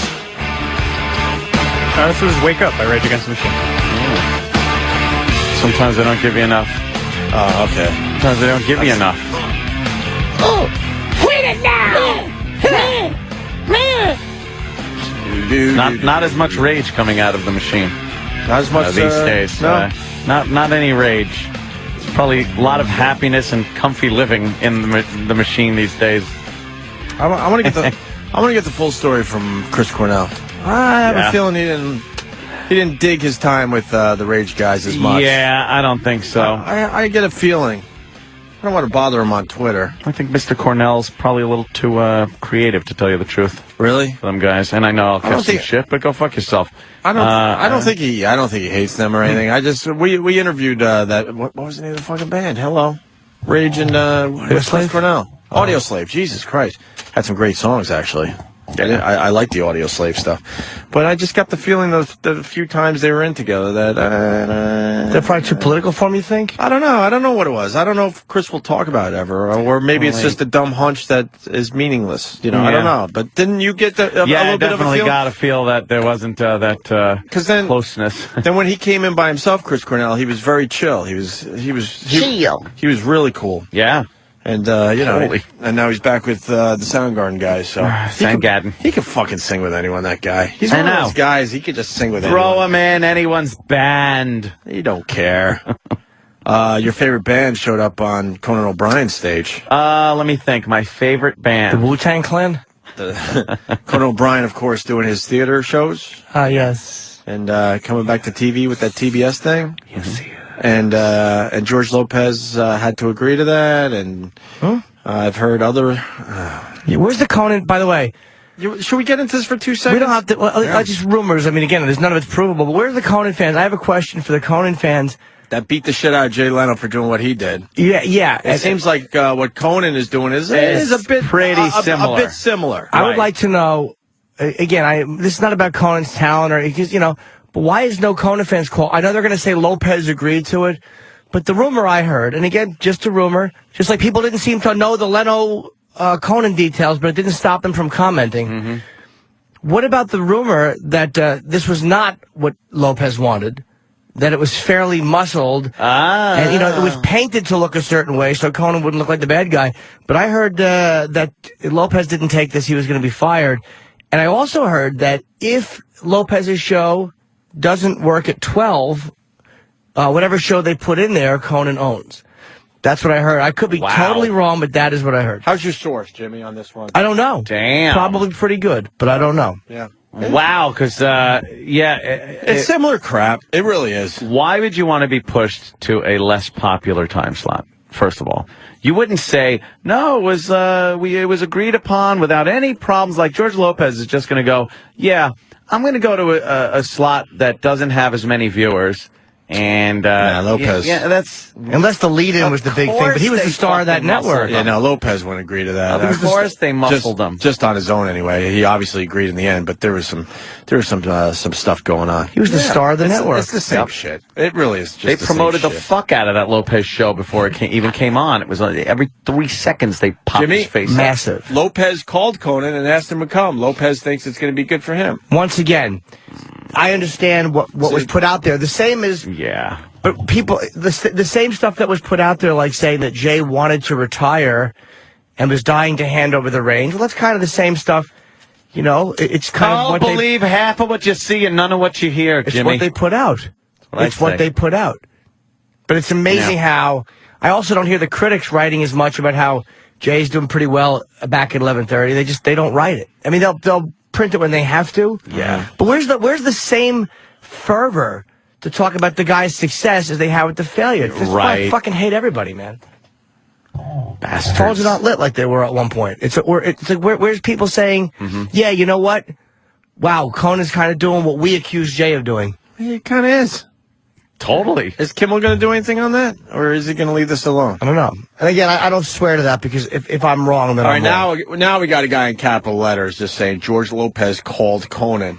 Again. Franco West, do you know that? Are you friends with George Lopez? He told you? Got his phone tapped? What happened? Or are you just kind of fucking believing what the media throws at you? Or is that so two people on the same network can work together without looking like fucking they hate each other when they really do? Without looking like one is doing exactly what other people said that he Without getting into details, when we were coming back to certain markets, we had to make some phone calls. We had to make some phone calls. Yeah.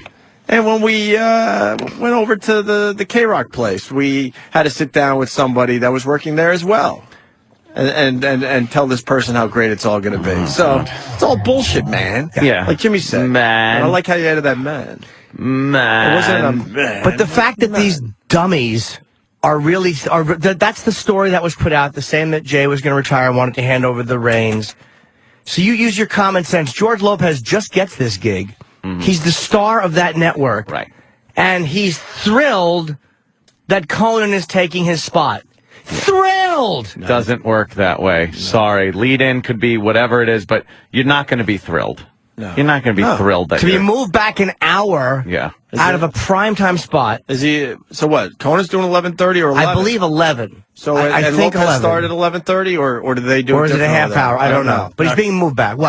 Conan's on at 11, and it'll be Lopez at 12. What time is Lopez now? Yeah, that's he's the on kid. at 11, I believe. Well, no, that's what we're Is he being pushed back an hour and a half? I watched Brendan Fraser for 2 minutes last night. I haven't really watched George's show. No, I believe he's on at 11. I don't mind George Lopez. I love George Lopez as a guy. Yeah, I've checked it out. Wow. I like him as a guy a lot. I like all that late night TV. I check them all out. I like Craig Ferguson, and a lot of guys I know don't like. A lot of people like Craig Ferguson. I know a lot of people don't, though, for some reason. Yeah. So the phones aren't lit yet. I Maybe like Craig Ferguson. maybe all those fans are calling in now, but the phones aren't lit yet. I'm just wondering where they all are. Yeah. And I know that you're all going to say, Lopez, clone him! But use your common sense. Yeah. All right. It's just a question. Just a question. It seems very similar to the yelling and screaming that a lot of people were doing over the Conan. And I'm not knocking Conan. Yeah. I don't blame Conan for going there, and it probably is better to have him there and 11 than Lopez. He's stronger, I'm sure. He's Conan. Yeah, I would think you're not going to hear from the people that criticized Jay. Because let's just say, for the sake of argument, that Lopez calling and fighting to get it done, why? For the sake of argument, I'm yelling. Sorry. was put out there so it's a smooth transition. Let's just give me that point. If that's true, then what is your reaction? Okay, now the phone calls are coming in. Good. I'm actually just curious as to what they're saying. I don't see anything. And that's the same thing, Jimmy, as, there were people that were smoothing over the whole Jay and Conan thing, and people were saying, oh, that's bullshit. So why isn't this phone call that was made considered bullshit? Exactly. Oh, the phone call. He made the call. I read it somewhere on a press release from TBS. Of course. It's face-saving for Conan and for Lopez. Lopez doesn't want to look like in front of his audience he just got booted back an hour. It's embarrassing. Yeah, so you got to kind of yeah, you're right. Brad, Atlanta. Brad. Morning, boys. Hi, buddy. I just wanted to point out how fucking retarded Conan is. I mean, he turns down CBS, Fox, and ABC to go to a third-rate network to go up against the fucking Daily Show in East and West Coast. How do we know he turned down all those networks? I don't believe he turned all those networks down. I'd be surprised if he turned down all those networks. CBS, dude, what was he going to do? Take Letterman's spot?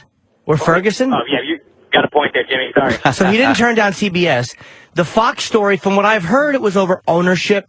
Conan wants full ownership like Dave has, but Fox wasn't going to give it to him. CBS did, plus $10 million a year or something. All right. But again, I wonder if it's just that the Fox affiliates didn't want him. Yeah. No disrespect to Conan, but they make a lot with reruns. I mean, they're making a shitload of money. Let's go to Mike in Orlando. Big Conan O'Brien fan. Hometown.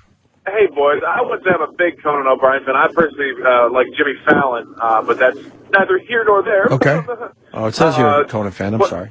As a fan of Conan, I mean, I don't think he got... I don't think he's fucking, Lopez. Like, Leno fucked him. I mean, he kind of got caught between a rock and a hard place and wasn't able to, do anything. And so he's taking what he could get. Fox wouldn't give it to him. TBS is probably the only place he could go. And so, he's doing what he can do. And if he got a George Lopez show, sucks dick. I've seen it 10 times. It blows. I've given it a fair shake, and it sucks. Let me ask you a question, though. Don't you understand how biased you're being? Saying you're trying to make an excuse, and I don't have a problem with Conan going there. I think Conan's a bigger draw. No disrespect to Lopez, who I like, but Conan's Conan. But why would you paint that any differently than what it is? What are you doing? I agree. It is what it is. I'm just saying that the whole point of me calling was to say that he's not fucking Lopez like he got fucked by Leno. You're right. This is worse. This is worse. I don't think so. I know you don't, but it's worse. I'm just amazed that they see it differently. Because it doesn't prove that this is what... And that's why I can't argue politics with anybody, because it's just exhausting and nothing ever gets done. I'm amazed that they don't see it our way on this one. Because it's like children kicking... And I don't mean you personally, dude, but why can't people just say, hey, yeah, you know what? My guy is doing what I accused the other guy of doing. Yeah. And now there's nothing I can say about it. I'm amazed. I'm not saying you're wrong, Mike. I'm just really amazed that, Leno was still on the top of his game when they made him do that forced retirement shit. He never wanted to fucking step down to begin with. That was at the pressure of Conan's people, too. Yep. Well, let me ask you this. Do you think that Conan should then just tuck his tail and just stop doing TV altogether? Not at all. But what we're saying is this is the reality of the whole thing. This is what does happen all the time. I'm not faulting Conan. Yeah, of course Conan should take this responsibility, take this opportunity and run with it. Of course he should. Do you think that he went to TBS then and said, you know, fuck, I want Lopez's spot, or do you think TBS came to him and said, I don't know, buddy. I don't know how that works. I think Conan's people were just shopping him around, and TBS was very interested, and that's how that's how it goes. We'll put you in this slot, and Conan must have said, "Oh no, I can't push him back an hour. That's a horrible thing for me to do. So I'll just continue looking. Thank you." That's bad for Lopez pushing him back. Yeah, it's embarrassing because he just started too. And you know, Jay Leno getting the opportunity to get his time slot back. Yes, you go for it. This is worse, by the way, to answer your question. Plus, there's no fucking morality in the media to begin with. It's all that part of this whole thing's fake. No one gives a shit about anyone. But where's everybody sounding off about it? All right, let me go to. Thank you, Mike. AJ in Midtown. AJ. Hey, what's up, guys? Hi. Jimmy, happy birthday. Thank you, buddy. Listen, I just want to ask you a question. I totally agree with you. I don't think Conan or Jay were to blame. I think it was the NBC executives when they came 5 years ago and they said, "Hey, Conan, wants a Tonight Show." NBC should have said, "No, take 12:30 or leave." Right. But let me ask you. Conan didn't get enough time at 11:30 because, obviously Jay had more time and he was struggling when he first came on. Don't you think Jay would have had the same problems, if not worse, if, let's say, Johnny Carson had stayed with the network? I'll tell you the difference. NBC really dropped the ball. I know they didn't want to lose. I'm sorry, I didn't want to cut you off. That's okay. Don't you think they really dropped the ball with that they screwed I mean, if you have the same late night talk show, and Jay's show wasn't much different at 10 o'clock than it is at 11:30. I know you guys were on board, but it wasn't much different. You took away a lot of those viewers. I don't think Conan was good at 11:30. I think his demographic wasn't good. But I just think, what if Johnny was on at 10 o'clock? The difference was this. Johnny was a lot older than Jay, and I think Johnny had lost more at this point than Jay had at this point. And don't forget, here's who's stepping into these seats. When Jay stepped in, he had basically just guest host experience. He was like an occasional host or the permanent guest host. Conan's had 16 years. So for him to need this gigantic period of adjustment, it's like maybe he needs some period of adjustment, but Conan has been at this a long time. He was not a brand new host like Leno was when he stepped in. Agreed. So there is a big difference there in experience. Of all of a sudden, if you're doing a job and you're replacing, Jay is Jay, but Carson was a legend. He was replacing a guy who was, a legend. Leno is not being replaced as a legend. Leno was just a very, very successful and famous late night host. Being replaced by a guy who had 16 years and who lost half the audience. And I think Conan's just better at 12:30. He's probably a quirkier guy, and that's just where he belongs. And again, he's great at what he does, but I think it's a bit of a difference. No, I totally agree with you. I just think that moving the Tonight Show at 12 o'clock, even though it's, it's just moving a half hour, I kind of agree that historically it should stay. Lopez's show has only been on for a couple of months. It's actually done well in the ratings. It's done well young demographic-wise. But I don't think he was on the verge of getting canceled. I think those are rumors. I think he's actually done very well. They said that ratings-wise, he's done pretty well late night and young viewer-wise. I think he just realized in the long run, hey, it's a good idea to have Conan on board. It's a great lead-in. Oh, my God. Yeah, TBS said, wait, we could get Conan? Of course they're going to get Conan for their network. Of course. I don't think Lopez realized that. I think Lopez was sat down and said, we like you, but here's what's going to happen. We would prefer to handle this in a friendly way where we all have jobs. You stay, Conan comes. It's very friendly. But if worse comes to worse, we'll take the initial ugliness of it, and we will put Conan where you are, and you will lose your gig. Agreed. That's personally how I feel it happened. Agreed, but nobody should slam Leno for what happened. Honestly, if anybody was in that position, they would have taken their show back. Jay should have never been forced out of his spot. I agree. And I'm a huge Conan fan. I'm not a huge Jay Leno fan. I like the guy. I appreciate what he's done. But I think, hey, Conan's people, he wanted an 11:30 show. NBC should have said 5 years ago, hey, you know what? Good luck on another network. Or even if they said, I understand why NBC has a lot of blame in this. That NBC is completely way too greedy on this. They wanted to keep keep everybody happy, and they thought they could just keep on making the money. But I understand why they said yes back then, because again, it's an age thing. But as time got closer, then they should have realized we made a mistake. But back then, it's like I wouldn't have wanted to lose Conan 5 years ago. I can understand why they'd go, fuck, we want this guy. And you assume that Jay's going to start falling off ratings-wise, and he just didn't. Yeah. Thank you, AJ. Bye, later, guys. Wow, Chase in Atlanta and Droop in Baton Rouge. Holy shit. Chase writes, it's about lead-ins. Lopez doesn't have good ratings because he has fucking reruns of Tyler Perry as his lead-in. With Conan at 11, he gets a much better lead-in. I understand lead-ins, and I understand that that's a very valid argument. But again, what's happening here, Lopez did not say, let's not make me the star of the network so I have a better lead-in. Lopez would be screaming, get me a better lead-in, not move my show back to midnight. Right. And put a bigger star Think there. of radio. Think of radio. Would we fucking go, oh, yeah, put us in middays no. because our lead-in would be better? Well, you would be so I'm going to say, pissed. I want to go from mornings to middays because of a better lead-in. Hell fucking no. No way. And if out of our minds. If lead-in is everything, why would Conan have ever wanted to move? He had the #1 guy on television leading in for him, and I heard that Ferguson was winning, and Ferguson didn't have the lead-in that Conan did. So stop. And then you got this guy. I mean, you know. Is he on the phone or writing? No, I don't even want to take phone. I don't even care what they're writing because there's no point back and forth with them. He's name calling you and stuff. It's Who like cares? Call the fucking show. Who cares? I don't even care what he said. Internet tough guy. Call the show and say what you have to say. Just some jerk off who doesn't know what he's talking about. But the point he says the facts support that Conan did not do the same thing. I'm sure they do. I'm sure they do, blogger. But just trust me on this. The people that I have spoken to about this know a lot more than the fucking blog you read. You really? Dumb motherfucker. Well, that's why I read it, Jimmy. Holy shit. That's why I read it. There you go. All right. It's, whatever. I love the dispute here with this whole thing, but I've just been watching some surveillance video from I guess it's Colorado. Ooh. Was this what happened? Yeah. Where are we at? This is at in Denver. Yeah. At the Cherry Creek Mall in a pretty upper crusty area. Apparently somebody got their iPad stolen as they were walking out, and their pinky was ripped from their hand, dude. How do you ripped from their hand? Yeah. But how? This guy said that he didn't even know what an iPad was. He just had to buy it for business or something. And they gave him one of those heavy-duty bags, and he had it wrapped around. You ever, wrap the bag around your fingers? Okay, I gotcha. This fucking animal who, for some reason, based on genetics or whatever, can't behave himself, decides he's just going to run, grab the fucking bag, and tear it away and ripped this guy's pinky right off his hand. Look, there you go. Run. And by the way, this fucking animal was following this guy from the time he left the Apple store. Following him.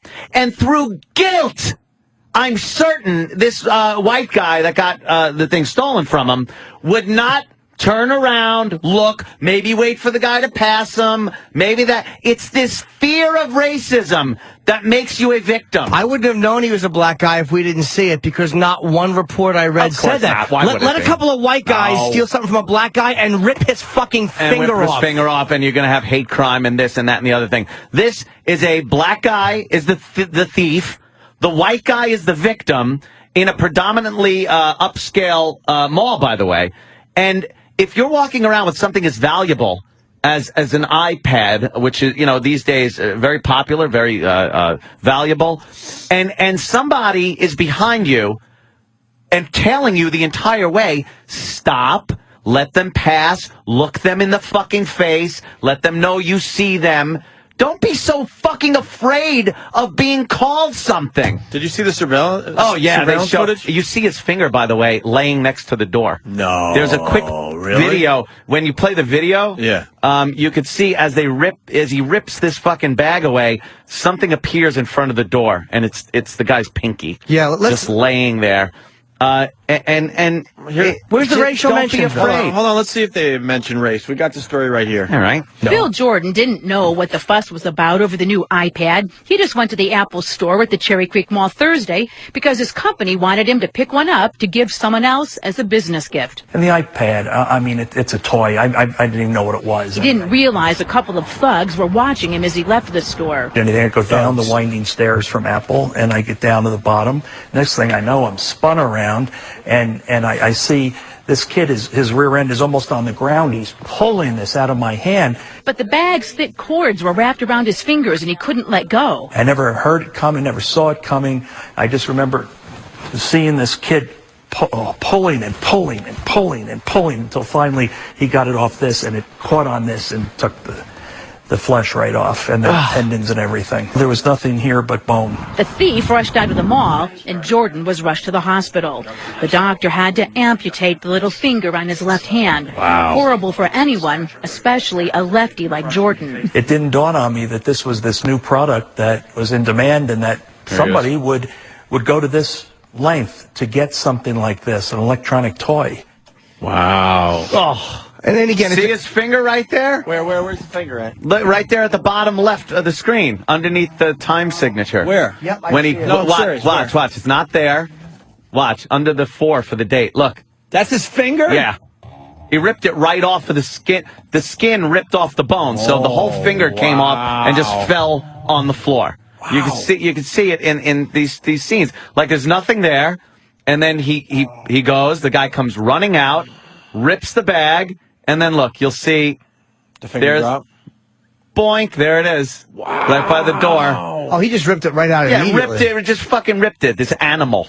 Wow. Meanwhile, that guy was targeted because he was a middle-aged mopey-looking white guy. That's why he was targeted. But they'll never say that. No, it's only a crime of Apple. It's not a crime of race. Right. No, you think if that was a big fucking brawny guy, they would have tried. They look for their marks based on profiling. So these thieves. These animals they're predators. They look for prey, just like in the animal kingdom. And instead of seeing somebody strong that could fight them off, they pick a weak, older guy that's just there coming from the Apple store, looking around at fucking the kiosks instead of having your head on a swivel like you should.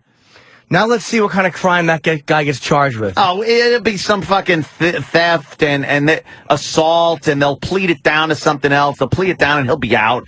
It's fucking ludicrous how afraid of race we are. Just stop. Well, he's not going to be able to finger the guy. Well, that's true. No, excuse me. Your finger was over that button? Please. I'll cover his finger over the button. Like we weren't sure what should happen. And then I looked around the room for approval, and Jimmy goes, nope. Yeah. Hit that fucking button, Jesus fucker. Christ. I was going to go with a tow truck joke, but that's the wrong fucking button. Yeah, tow. Well, you know, at least wasn't a tow. You fingered him for the crime, but it didn't hold up in court. It just astounds me. I mean, you gotta watch. Let's go local. We got a guy in Denver, Bill. It was Denver, right? Yes, it was. Yeah, all right. Denver. Bill, that's the beauty of a national fucking show. We go local at any moment in time. Of course. Fuck your local radio station, making believe they're local with their stupid weather and traffic. They should go fuck themselves. Yes. Bill, what do you got? I bought my MacBook at that very same Apple store, wearing my Opie and Anthony Wow shirt. Nice. And I was probably the most despicable person in that entire mall. I could understand why you would feel comfortable and not expect to be mugged. Well, yeah. You know what? Then you got to look around you and say, who might be a predator? You got to keep your head on a swivel and look around. And if you're being tailed the entire way from the store to the exit, you got to think there might be shenanigans. I will say the guy who did steal and had glasses, he kind of looks like Raj from What's Happening. He's not the guy that would scare you. He doesn't look like a thug. He's guy not with a book like bag. A thug. Yeah, that's the code word for black. They didn't want to say young black teen who scares people. Oh, they say thug. Yeah, thug. But he didn't look like a thuggish. But I'll tell you something. Most grab and run crimes like that. I think you got my message. I don't know the stats, by the way. That's why I'm not saying it. 99? I will look, and I believe it's 99. No, I don't know the stats, but you know something? I would be suspicious. And, I've been called a racist for a very long time. I don't care. I don't care about being called a racist. I think what it does is keeps me aware and alive. I would be looking around if somebody was following me. You know what? I don't see color in. Yeah? Attaboy, Opie. All right. Thanks, Jimmy. Way to be. That's good. If that baby came out black, you'd see color. That's a good point. Oh, fuck. Hey, the iPad is taking over the world, so I think we should look back in time. Yes. You know what they were doing in 1981? Oh, I thought you went to 1865. Okay, sorry.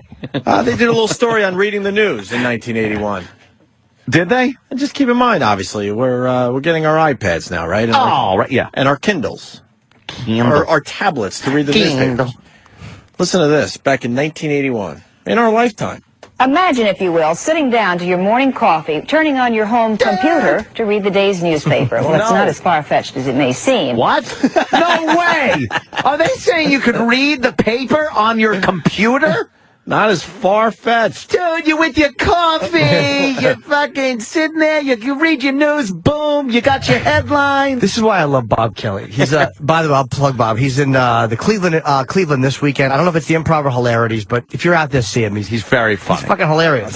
He's an ass, but he's very funny. But he's fucking out of his mind, because I see him at the cellar last night, and he's like, we're talking about sitting with the iPad, because he's yelling at me for not having an iPad. Dude. And he goes... Bob likes to list things. Bob's a lister. And he goes, dude, you can use it. He goes, it's perfect for what you do. Use it on the plane, you're on your couch, you're sitting outside. I'm like, go ahead, name more places. Fuck. And he laughed, because it's like Bob, to make a point, will just list more places. Yeah. Like he'll say, instead of just saying, dude, it's very portable. Yeah. He'll say, he'll list 50 places, so you go, oh, portable. The phone booth, the bathtub, your gardening, whatever you're doing, dude. Crazy places. You could just check your email while you're sitting in a chair while it's raining under an awning next to a red house. I got it, Bob. Just say fucking point. Right. Blacks hate pinkies?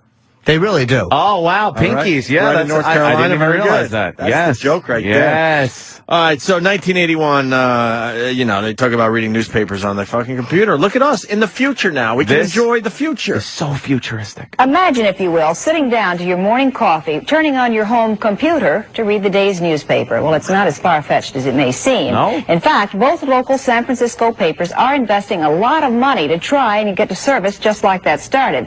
Science editor Steve Newman reports on one person already using the brand new system. 17 stories up in his fashionable North Beach apartment, Richard Halloran is calling a local number that will connect him with a computer in Columbus, Ohio. It's a dial phone. A big red dial phone. He had is this 1981? Yeah. Is that how fucking old shit was? Oh, I thought you were going to say, is that how fucking old we are? Yes. Yeah, I know. Yes, and it is the Improv, by the way, Bob Kelly. Okay, dude, that is starting tomorrow. A big red dial phone. Oh, my God. There's some type of stereophonic unit in front of the phone that is a combination of a CB radio and one of those old tuners in your sarcophagus television box at your house. Those were awesome. That was like back when if electronics were going to be really cool, it had to be in like a wood grain casing. Big casing with big dials on it. It had to match your furniture and stuff. It had to fit in. Switches and dials. It did have to be part of your furniture. That looks like fucking... That looks like the Bat phone in the original Batman series. It's big and red with a dial. He's going to dial into the internet right now. Let's find out. With this dial phone? Let's find out. The North Beach apartment, Richard Halloran is calling a local number that will connect him with a computer in Columbus, Ohio. Meanwhile, across town, in this less than fashionable cubbyhole at the San Francisco Examiner, these editors are programming today's copy of the paper into that same Ohio computer. Way. Oh, wow. When the telephone connection between these two terminals is made, the newest form of electronic journalism lights up Mr. Halloran's television with just about everything the Examiner prints in its regular edition. That is, with the exception of pictures, ads, and the comics. 8 newspapers around the country are currently in the computer network, and within the next few weeks, 3 others will join in. This is an experiment. We're trying to figure out what it's going to mean to us as editors and reporters and what it means to the home user. And we're not in it to make money. We're probably not going to lose a lot, but we aren't going to make much either. And then you're going to lose it all, motherfucker. Yeah, you're not into making... And they had to go long form. They didn't have a program. They had to fucking type the whole fucking paper in there. No, that was all just kind of typed in there. And they didn't have a mouse, so you weren't clicking on links. You were just using like your arrow keys and enter and stuff. Back then. So they showed the newspapers. It was just text. That were listed as text on like a DOS, and then they just kind of... Well, here's the good news. How quick it would take for you to get your green newspaper. font. Do you remember the green font on the fucking computer? On the monochrome monitor. 1981. This is how quick it'll take. Both Examiner and Chronicle began service within the last 2 weeks and printed full-page ads about it. Of the estimated 2,000 to 3,000 home computer owners in the Bay Area, the Chronicle reports over 500 have responded by sending back coupons. Wow. Even though the electronic newspaper isn't as spiffy looking as the ads imply, people using the system are excited about its potential. With this system, we have the option not only of seeing the newspaper on the screen, but also optionally we can copy it. So anything we're interested in, we could go back in again and copy it onto paper and save it. Which I think is the future of the type of interrogation an individual will give to the newspapers. This is only the first step in newspapers by computer. Engineers now predict the day will come when we get all our newspapers and magazines by home computer, but that's a few years off. So for the moment at least, this fellow isn't worried about being out of a job. Steve Newman, U Center 4. Well, it takes over 2 hours to receive the entire text of the newspaper over the phone, and with an hourly use charge of $5, the new telepaper won't be much competition for the 20-cent street edition. 2 hours. Wait, no, it's $5 an hour. $5 an hour. So $1981. Yeah, and 2 hours of your time. 2 hours of your time. Can you look up $10 in 1981? That's got to be for just. I would bet that's close to $100. And dude, that was for monochrome text. Right. That there were no pictures at all. The font wasn't even. It was just your basic computer. 2 hours. 2 hours What does to it take download now? your newspaper. 2 seconds, maybe, through your acoustic modem. Instant. You want to time it? Yeah, I'm gonna go to CNN and boom, I'm done. That was it. I'm done. That's hysterical. Stupid humans before us. They couldn't figure out anything. Oh, when he dialed that phone up and put it in that fucking War Games modem. Yeah. Let me dial up. Well, just unplug the goddamn post. Hello, Steve Servey. I want to read those newspapers. Wow. 2 fucking hours. They really... You had to get up at, what, 4 in the morning to start your download so you can have the paper with your morning coffee for your morning paper. Head out for your commute? And that's if everything went swimmingly. I'm sure, you constantly got interrupted. Your phone line was fucked. How is it that much money, though? Was the internet connection that bad back then? It's probably your phone connection, too, would cost you, 2 hours of phone. They didn't have phone deals like we got now. You paid by the minute, and if it was out of your local calling zone, you were paying fucking money. I think even in your local calling zone, it cost you money, didn't it? I have no idea. I don't remember 81 very well. I was, not too young. I was much too intoxicated. Yeah, you was a good boy, though. You had a plump bottom. Even when... Oh. No, I know that, but it was always plump. Don't interrupt me. Oh, Paul gets angry. I hate that. He's always been a very belligerent boy. Yeah, you take care of that, though. I sure do. I get right in that crib, straighten him out. Dial up. That's just amazing. So, all right. $1 in 1981 would be about $2.36 now. So they said. All right. So it'd be what? So let's see, $20. 36 times $20. So about $23. $23.50. 23 and bucks. 2 hours to get your paper. And 2 hours of time every morning, and you're cranking.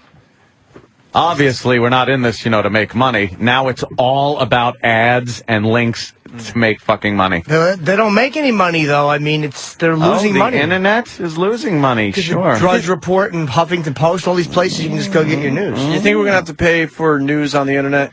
It'll be so hard to... Yeah. It's going to be a hard one, No, right? I don't think so. You can't hold back news on the internet. People just go underground, man. Well, look what happened to Newsday. Newsday fucking went pay. You have to pay to get their website, and no one goes to Newsday.com. Can you go there right now, or you still have to pay for it? No, you got to pay. Or be a Cablevision subscriber. Wow, I lost out on that when I went to Fios. Jiminy Cricket. What, you like Fios, right? Love it. They said the customer service satisfaction is through the roof. Dude, they just put out an app that is sick for Fios. I could run my DVR right from this, and I know Cablevision has a thing, but it, again, so intuitive. I click on that goddamn thing, and I am getting, look at that. I just got my schedule up there. I could click on things. I could start recording stuff. Like, what do I want? Gives you the whole program guide, too, for the entire fucking whenever. There it is. Look at that. Lost and the Pacific. There's my DVR. Oh, cool. Is there an apology after Lost for the fucking, for the acting and fucking extras and their shitty costumes and the weak, corny writing? Was Lost on last night? Yeah, it was. God, ask me how it was. How was it, Jim? Not quite as stinky as it's been, but way stinkier than it should have been. So why the drop-off on this show? I don't know, but I've never seen it happen like it was before. a massive drop-off. I think it's very hard to end a story. I just think it's very hard to come up with an ending. It's great to, like, tell a story, but then you got to come up with that ending. I think it's hard. Are the ratings good? Yeah, they're still way up strong? there, yeah. I think it's. I know I've said this every Wednesday, but I'm annoyed by it. I'm so annoyed by this. I know it is hard to keep it fresh after a while, but I love the Flash Sideways shit. I love some of what they're doing. Fresh. The rest is just lazy, man. Yeah. Very fucking lazy. You couldn't be as brilliant as they were last year and be as bad as they are this year without major changes having taken place. Having happened, right? Couldn't have happened because they were too good last year. The ending of last year's Lost was fucking amazing. It's the epitome of cliffhanger. I don't know anything about Lost. What's going on out there? Where? Watch your pinkies. What the fuck, yeah? What? Just watch your Holy pinkies. shit. I was looking out the glass. I guess Shade 45's got some guests waiting. Can you find out outside. who's in Shade 45 today? There were some strange odors coming out of Shade 45. the other Really? day. What was going on? I don't know. It smelled like a little wacky tobacco. Oh, maybe they're taking. Maybe they had Snoop Doggy Dog over there smoking the party stuff.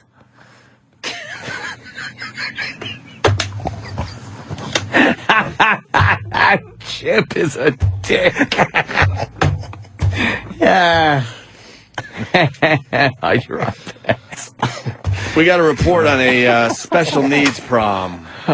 Oh, no. Special needs Oh, my prom. God. Danny was playing the video of this for a little while, and I was glancing over, and wow. Yeah? I just have to say, wow. Why? This looks like a hell of a time. And if you can't get laid at a special needs prom, there's a problem. You just fucking give them a cookie. You're banging. What's going on out there? Hey, babe. Oh, shit. You know who might be?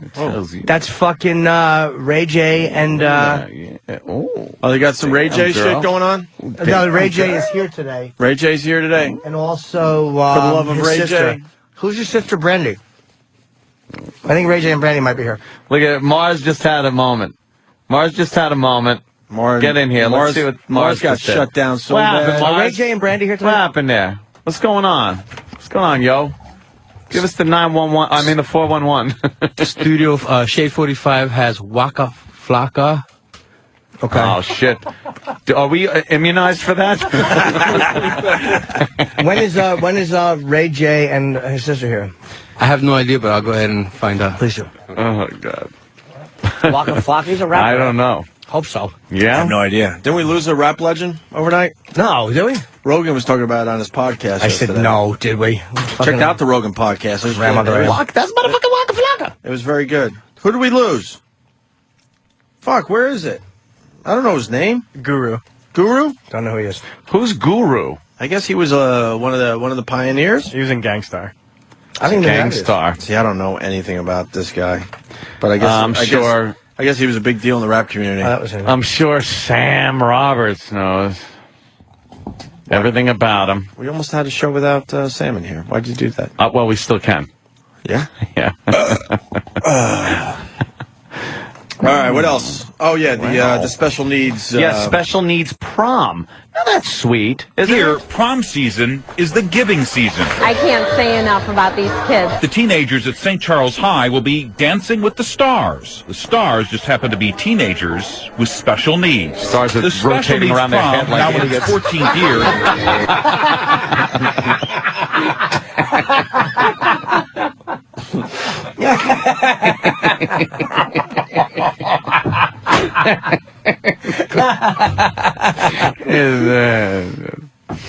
That is fucking hilarious.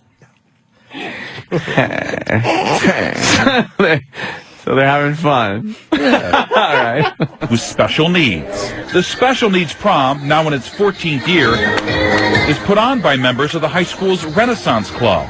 Kids that do the right things, kids that academically perform. It was all started by the club's sponsor at the time, who had a child with Down syndrome. She knew that the best lessons for students don't always come from a textbook. Everybody has a place, and everybody belongs together, and everybody Looks takes like me. care of one another. What? It's a girl with Down syndrome. She looks like me. Wow. And she's doing a dance, and there's spotlights on her, like little spotlights or mirror ball lights, and she looks like she's trying to bat the light away. Yeah, that's what you need. You got to really try to tell her the concept that it's impossible to hit light. Actually, you can. Oh, my God. I'm going to hell for this one. They're not very good. They're not good dancers. No, they're not. John. They dance like a bunch of, well, you know. John T. from Virginia writes, you want to guess the prom theme song? What was it?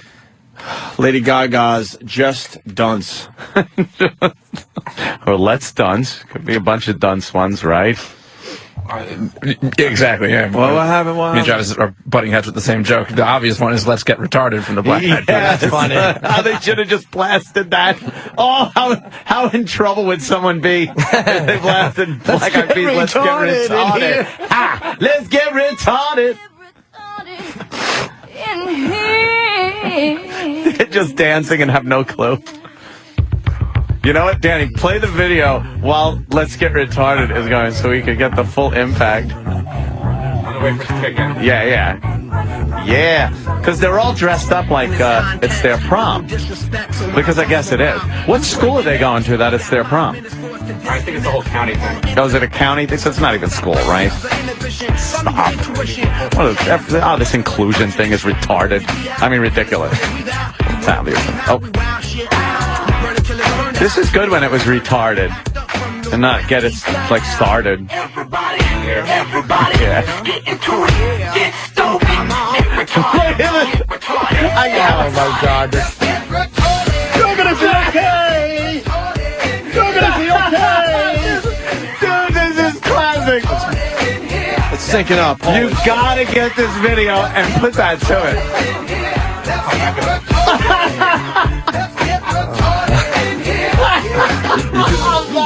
You think YouTube would have a problem if you fucking put this up? Oh, it's perfect. It's perfect. This is so wrong. Oh, boy. It's a great song. She'd have to be. I am the werewolf. Yes, you're the werewolf. Holy shit, was that good. God, that syncs up very well. Let's find out more. Care of one another. Teens in special education classes all over St. Charles County are invited. He talked about it for weeks, ever since we got the invitation. 16-year-old Brendan Hodges can be shy at times. This wasn't one of those times.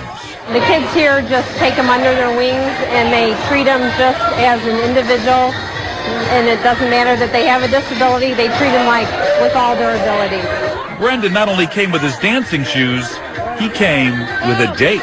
A prom is often a highlight in a teenager's life, but kids with special needs often remain in the shadows. This night gives them the chance to shine. So I'm told you're the best dancer here, is that true? That's true. That's very true. The evening lasts only a few hours, but the memories last a lot longer. It's a great feeling in the bottom of my heart. I just love doing it. It's so special. We're all equal, and we all just want to have fun. One group of teenagers wrapping their arms around another as if to say, we're all in this. I'm not as stupid as you. Isn't that sweet? Yeah, we got a DJ on the line. Mike in Minnesota. Hey, I'm a DJ here at a nightclub up in Minnesota, and I also run the poker tournaments. So I had a special needs, I don't know, some kind of party come in, 20, 30 kids, and I threw my computer on random, and I ran back to run the poker tournament. When I walked back in the room like 15 minutes later, it's blasting Let's Get Retarded with these 20, 30 retarded kids dancing on the floor. Oh, so they did do that. Hmm. What's that? They did do that? They played Let's Get Retarded? I did, by accident. Like, oh, you did. Oh, you're terrible, man. You put it on random. You don't believe? I'm sure you did. Jimmy, don't believe. I think that you mean well, sir, but I think that you're just trying to have some fun. Let me say hi to Andy in Cleveland. Andy, Robert Kelly's going to be up there at the Improv. The Improv, yeah. Starting tomorrow night. You should go see him, Andy. Is it tomorrow through Saturday or tomorrow through Sunday? I don't know. But yeah, I was actually making this delivery down there the other day. I saw the billing. I have a question logistically. Does St. Charles County have enough short limos to get all the kids there? Oh. Do they have enough limos? Short limo. Oh, that's fine. Oh. That's nice. A prom for the They're retarded just trying kids. to have fun, Yeah, just like everyone else. I got no problem for that. Memories that'll last minutes. Just a horrible human being. Just the worst. Jesus. Oh, my God. Oh, my God. Yeah, it's never good. When we go down this last minutes. Someone spiked the punch with pennies. Chubby Dickweed writes.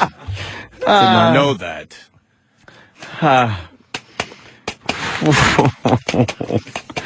Yeah. Mm-hmm. Yeah, that's great. I'm thinking real hard. One, well, let's go to Jimmy in Jersey. Jimmy? Hi.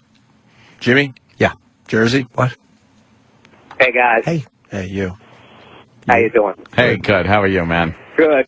Listen, the only reason that kid's the best dancer is because he hasn't shit his pants by the end of the song. Is that what the criteria is? P-Roll from Philly writes, they redefined the slow dance. Oh, that's true. It's every dance is a slow dance. Doesn't matter what song they're playing. It's very, yeah. Is Bob Kelly in a Subway commercial? No, why? I don't think so. Or look like explain yourself on instant feedback, please. Yeah. Who was picked a home dumbing queen?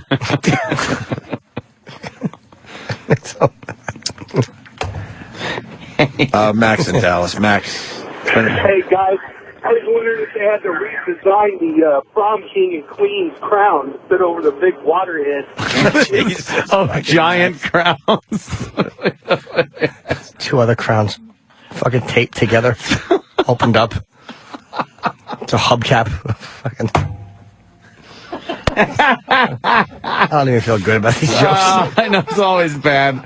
It's just always bad. Because they really are having such a nice they're all nice, retarded kids having fun. They're just trying to dance and eat each other's corsage.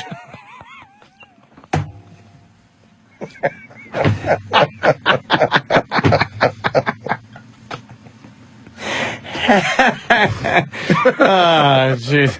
Big bowl of pink chips.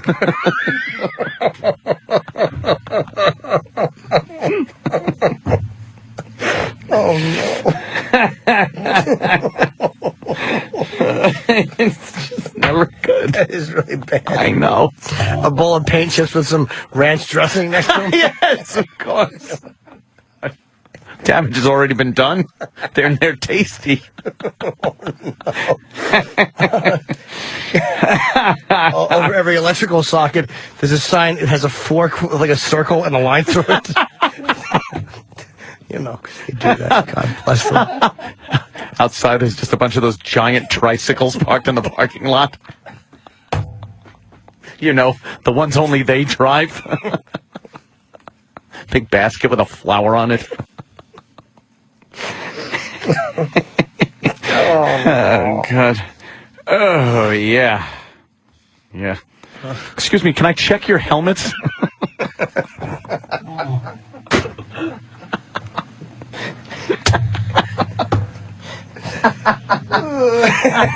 Oh, no.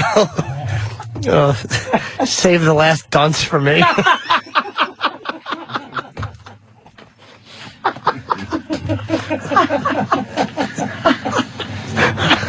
Oh, shit. Oh. Yeah. Oh, do you like the chicken, fish, beef, or plastic soldiers?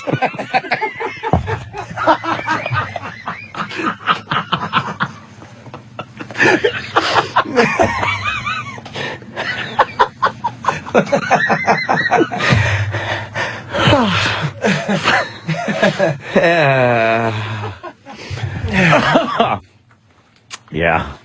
That's just bad. That's funny. There's just no reason for it. Sorry. Let's say hi to Sean in North Carolina. Yeah, let's do Sean. There she is, Miss Embarrassment. Oh, stop. That's Miss America. It's nothing to do with a prom. Yeah, it's good. As long as they good for them. had They're having fun. Yeah. If as long, fun is fun. That's what I say. Whew. Wow. Yeah. Okay. Yeah, that's about it. Really? We're all Yeah. thinking of prom things. I know. People, I'm just reading, from feedback and things. And wearing who's that? Cigars and scotch. Put on your cumberdum. Son of a bitch. Holy shit.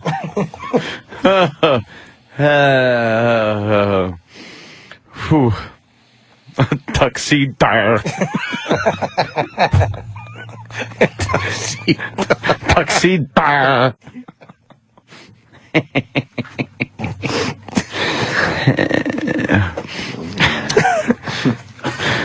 Who? Hey, yeah.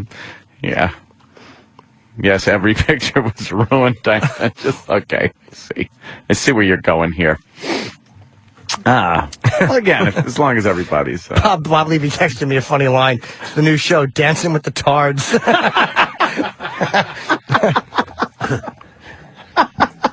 Did Levy... I'm trying to find out if the email Levy sent me was, a drunk fucking email or what? What's up? I don't know. We'll find out tomorrow, I guess, right? Talk, text him or something. Yeah, he wants to be... he wants to be more part of the show. All right. I don't know why we have to end on such a horrific note. Now I'll be driving home feeling horrible. Well, just horrible. Do you actually feel horrible, though, on the way home? I do. I do. No, you forget this as soon as you... I do. You leave that door behind you. Huh? You forget. Yeah? Yeah. We all forget. Oh, yeah, let's do that. Travis is going to play Time of My Life. This is a fucking classic that goes back many fucking years. No one puts Baby Brain in a corner.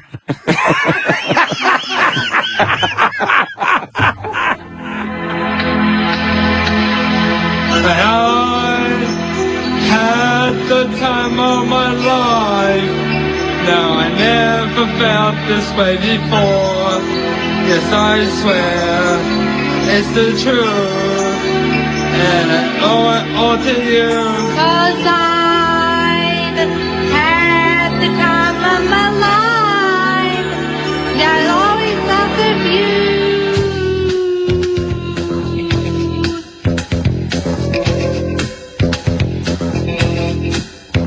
I've been waiting for so long. Now I finally found this one. Stay by me. Yeah, we're writing on the wall, and you felt the magic of fantasy. Yeah, I'm touching it alright. It's the way we could decide secretly. Don't we take each other's hand, 'cause we really understand fantasy. Just remember, you're the one.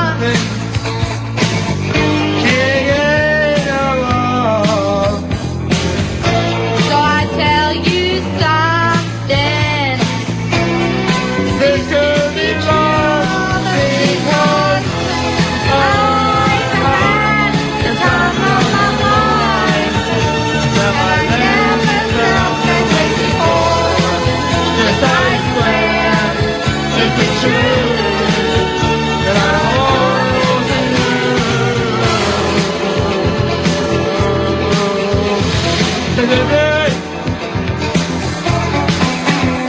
And my body and soul got you more than you never know. So just let it go. The afraid to lose control. No. God knows on your mind. You stay with me tonight. Me, stay together. Oh, the one thing I can't get enough of. I'll tell you something. This can't be long because I had the time of my life.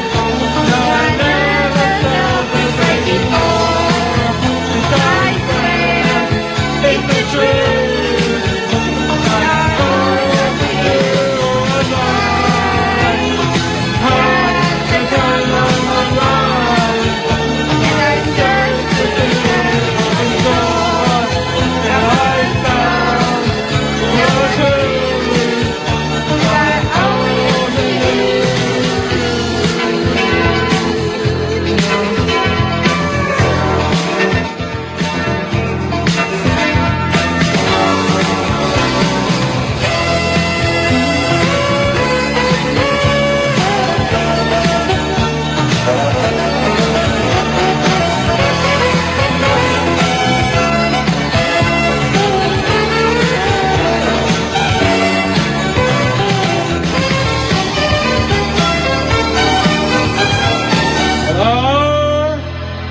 had the time of my life, and I never felt this way before. I felt this I swear, this is the truth, and I always